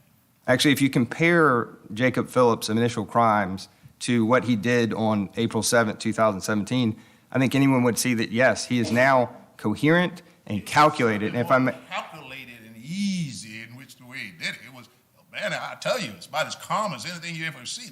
It was like you had no feeling whatsoever about it, and you just walk across the building to another building. You walk in and says, "Hey, you guys might want to go and check that room over there." Well, actually, you don't think that manifests mental illness? That someone, if you think you treated something, you really didn't treat anything? Your Honor, if I may, Please. in the record, you'll see, it's Dr. Schwartzwalt's reports. Phillips' original crimes were through command auditory hallucinations. He was hearing his mother tell him to kill people. In the jail, over 2 years before this happened and before he even came to SCDC, as Judge Thacker pointed out, he did attack another inmate. Again, readily admitting that he was having command auditory hallucinations. That was being treated. These murders that they decided to commit that day were not a product of that mental illness, and the record's clear on that. These were cold, calculated plans, just like happen, unfortunately, across this country every day. Well, my question is really going to, if you know, what you just said then, are these still individuals you're going to put in that kind of a setting? Not only with what they did, but for hours. You don't know what they're doing. Your Honor, if I may, if you watch the surveillance video, which is, you have the video, this idea that they're not being watched at all is quite frankly untenable. Just watch the video. Sergeant McCann is doing his rounds. Sergeant McCann is interacting. It's not untenable, because they did it 4 murders over 3 hours. And you can look at a video all you want, but there's got to be something wrong in a setting of this sort. 4 murders, calculated over 3 hours, and you want me to look at a video and says, oh, they're being watched? The murders did not take 3 hours. That's a factual distinction that bears being warranted out here. I don't know how long it took. Well, and I'd also like to say there's their own statements on the issue, and you do have a certified statement from Simmons. We probably wouldn't have known about these murders for quite a while, I guess, until the end of the day, if they hadn't walked in there to tell you, right? Your Honor, if I may, Simmons' statement actually says they knew that they were about to come around and the cells would be checked at count, and therefore that was their last opportunity, and they left at that point. So they knew they were going to be caught. Before he said that? Not to the level that it happens at count, and that's what the records replete on. It's a different level of checking. Correct. It'd be like, basically use the school example. There are times when the students... Let's stay in this prison unit with this mental facility with these 2 violent crime situations in which they commit these murders over a period of time. Let's stay right there. Right, which, by the way, my people, there's no evidence had any knowledge of whatsoever. But you got a policy that allows this to happen. And Is there any evidence that your clients had a role in choosing the ward leaders? I forgot their name, whatever they are, the ward Keepers. ward keepers? Essentially, they're custodians, and I see I'm about to run out of time. Ward keeper is actually the lowest job you can get in a prison, and it's the extension cord issue that Your Honor has mentioned, Judge Wynn. The record's replete. Any inmate in general population can buy an extension cord. They're allowed to have them in their cell because of where the outlets are, so they can use them. You know, sometimes we do say things up here. I want you to keep in mind, we're going to read that record. So if I said something that probably isn't quite in the record, I'm not going to hold you to that. Okay? We're just having a conversation, but ultimately, for purposes of this, the record is going to control it. We're not going to do anything in opinion that we don't find in a record. So And we can feel comfortable about that. To answer Judge Richardson's question directly, the record is replete that my clients had nothing to do with choosing who was a ward keeper. In fact, the record clearly shows the unit manager, who was Jennings, who they knew, the plaintiff knew about, chose not to name him. The unit manager controlled the ICS program. Jennings and unit counselor Sims would have had input on that, as well as the ICS program manager, Kim Jones, none of which were named as defendants, two of which were not even deposed by appellant, but that my clients would have had no role in making those decisions. And then on qualified immunity, if I may, and I know I'm over time, I think this case, if you even get to the supervisory liability claim, which I think the law says you can't get there with my clients, they would have to be entitled to qualified immunity in this situation. It would be very similar to what happened in the Pinehurst case. We'd be now changing the framework of how we're going to analyze this type of claim, and it would be patently unfair to then judge the actions of the supervisors in retrospect. Thank you, Your Honor. Mr. Fowler. Thank you for your argument today. Mr. D. Masters, I think I got that right. You have a few Yes, Your Honor. Thank you, Judge Wynn. I appreciate it. And I would happily give some of my time away if I need to. I was very brief. I represent defendant. a lot of time to give to anybody. That is correct, Your Honor. There's a reason for that. I represent defendant Damian Jones. He was the officer assigned to the A wing. The murder of Mr. King happened on the B wing. So to the extent there's any allegations of deliberate indifference for failure to protect Mr. King, I think those allegations fail because Mr. Jones wasn't there. What Mr. Jones did do is he got a call when Mr. Simmons, once they went up and said, hey, y'all need to go check out this cell, he got the call. The call went to Mr. McCain and Mr. Jones. Mr. Jones went over from the A wing and opened up the cell door and saw one body on the ground that was blue in the face, who was not Mr. King, and then discovered two bodies who were laying on the bed that also was not Mr. King. Mr. King had been strangled and stuffed under the bed. I'm not trying to be crass, at 7:49 that morning, and Mr.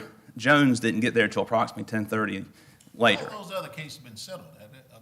That's correct, Your Honor. The only one you got that's out there. Correct, Your Honor. This is the only case we have is the estate of Mr. King, and Mr. King was the first one who was murdered at 7:49. And some of the allegations. Terms, but it seems like to me, I don't know, maybe just for humanitarian, I don't know. I'm just throwing it out. I sure wish we didn't have to decide this case. Well, Your Honor, if I could convince plaintiff's counsel to take the money we offered, we wouldn't be here. All right, I'm not touched that up. But Judge Richardson, you have questions? Judge Thacker?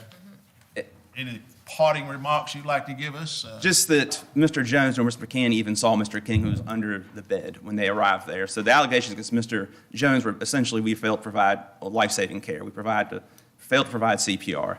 And there's no evidence because Mr. Jones testified, and in his witness statement, he didn't even know Mr. King was underneath the bed because they didn't see him. That's all. Thank you, Your Honors. Ms. Franklin Best, you have a few minutes. I'm going to give you the same statement I said. I sure wish we didn't have to decide this case. But not tell you how it's going to go one way or the other, but sure wish we didn't. If that gives you guys any message whatsoever on either side. Well, I will relay that message back to trial counsel, Your Honor. I just want to address a couple of issues regarding McCann's actual knowledge. I mean, one of the things you'll notice about this record is that when it came to the issue of who actually made these guys ward keepers, it was like a game of hot potato. Like absolutely nobody would own up to it. Our position is that it is a question of fact for the jury to decide whether or not McCann actually knew. I mean, he was in charge of security. Is there evidence here to suggest that McCann made these two guys ward keepers? No, Do you think there's a material dispute of fact on that issue? I don't know who made, I don't know that he would have had the power to make them ward keepers, but whether or not he knew You just started by saying there's some confusion about who made them, and then you said McCann, there's no evidence in the record that McCann made that decision. If I was imprecise in my language, I apologize. I mean, we don't know exactly who made them. But we know it wasn't, or there's no evidence to support that McCann made that decision. No record, right. There's no evidence of that. But whether or not he actually knew. What is the evidence that he knew their background? That would be a reasonable inference from his position as being in charge of security on that area. But there's no evidence in all the discovery that came out, there's no evidence that he had any of that knowledge. I mean, he denied that he had the knowledge. And you didn't put in any evidence that he did have the knowledge, right? There was no pattern or practice. There was no, the prison gives this information to everybody. There's no, we write on their door if they're murderers, none of that. Reasonable inference. We also know that there were some meetings among people who were working in that area about the ward keepers and about people who were working there. So, I mean, again, I think it's a jury issue whether or not they believe him. Testified that he told, or we discussed that, this individual had certain psychological or, criminal history backgrounds. No, although we do know from the program director, Ms. Jones, and she made some interesting remarks about one of them. She was at one point, but she's definitely one of the witnesses. To get to a jury, you have to get beyond the qualified immunity. So you have to, what is the right that was clearly established to get beyond qualified immunity? I mean, the fact that a prisoner, that the institution has the duty to prevent prisoners from being attacked and assaulted by other prisoners. Well, in your briefing here, you just say that the right at issue is the Eighth Amendment right. I mean, the case law suggests that it must be a more particularized right than that to get beyond, for it to be clearly established. What did you argue just the Eighth Amendment below? I'm sorry, Your Honor. I mean, I intended to argue through the Farmer v. Brennan that is what we need to page 41 of your brief says, in this case, the right at issue is the victim's Eighth Amendment right to be free from cruel and unusual punishment. And that's all you say. You agree that's not specific enough? I agree that is, should have been perhaps better, more carefully worded. But I don't think that is sort of fatal to the claim. I mean, I think it's well established that Mr. King in this case had a right to be free from being murdered by the inmates here. I mean, the ICS storm at Broad River Correctional Facility, was a tinderbox. It was waiting to explode, and on April 7th, 2017, Broad River or Kirkland? I'm sorry, Kirkland, which is sort of the same area, on Broad River Road. The officers, specifically McCann, were deliberately indifferent to the safety of their charges, and it was obvious to the officers that an inmate death would occur if they didn't do their very minimal duties of observing the prison cells when they were conducting their security checks. Respectfully, Your Honors, the plaintiff asked this court to reverse the grant of summary judgment in favor of the defendants and allow this case to proceed to trial. Thank you, Ms. Franklin. Thank you, Mr. Harden, Mr. Plyler, Mr. Masters, South Carolina folks. As we've said, normally we come down and shake your hand, so you're getting a virtual shake today. You get it sometime in the future. Again, I want to thank the students from Veritas School here in Richmond, the high school students, along with their teachers, Mr. Robert Lucky III and Mr. Andrew Smith, for observing the arguments today. Normally, I would say the judges would hang around and talk to you, but you pick Friday. And I'll tell the teachers, don't pick Friday again, because on Friday, because we come from different states. Judge Thacker's from West Virginia, I'm North Carolina, and South Carolina here, all with significant travel to take at the end of this case, and we didn't go on back. So we're going to leave and move on back, but we invite you to come back and be a part of it. Hope you learned something here. You got these lawyers here. You're free to talk to them. I'm not giving them away if you want to, but they have significant travel too. And they won't, I'm sure we wouldn't talk to you about anything specific about the case. What you saw today were the arguments of the case. The judges will now go back in conference. We will now decide on how we're going to go on the cases preliminarily. We will decide on which of us will take the lead in writing those cases. And then over the period of the next few weeks, sometimes months, sometimes a little longer, we will ultimately render an opinion in this case. And the opinion will discern the issues here and give an outcome. What happens from there? The council know it could go to the full court. If they don't like it, sometimes that happens. Or the next step is to the United States Supreme Court. If the United States Supreme Court speak on it, in the ball game. We don't argue with it. We don't question it. We just accept whatever the United States Supreme Court says. If we say it here and it doesn't go anywhere, then within these 5 states, you don't question it. You just accept what you said at this court for the 5 states, whether you like it or not. But that's how our court system works. We respect the system, and we hope that we've done at least a good idea to demonstrate to you. We give both sides the opportunity to speak, and then we'll wait where we are. Thank you for being a part of us today. Let me ask either judge, do you have anything to say to the students since we won't be able to stay?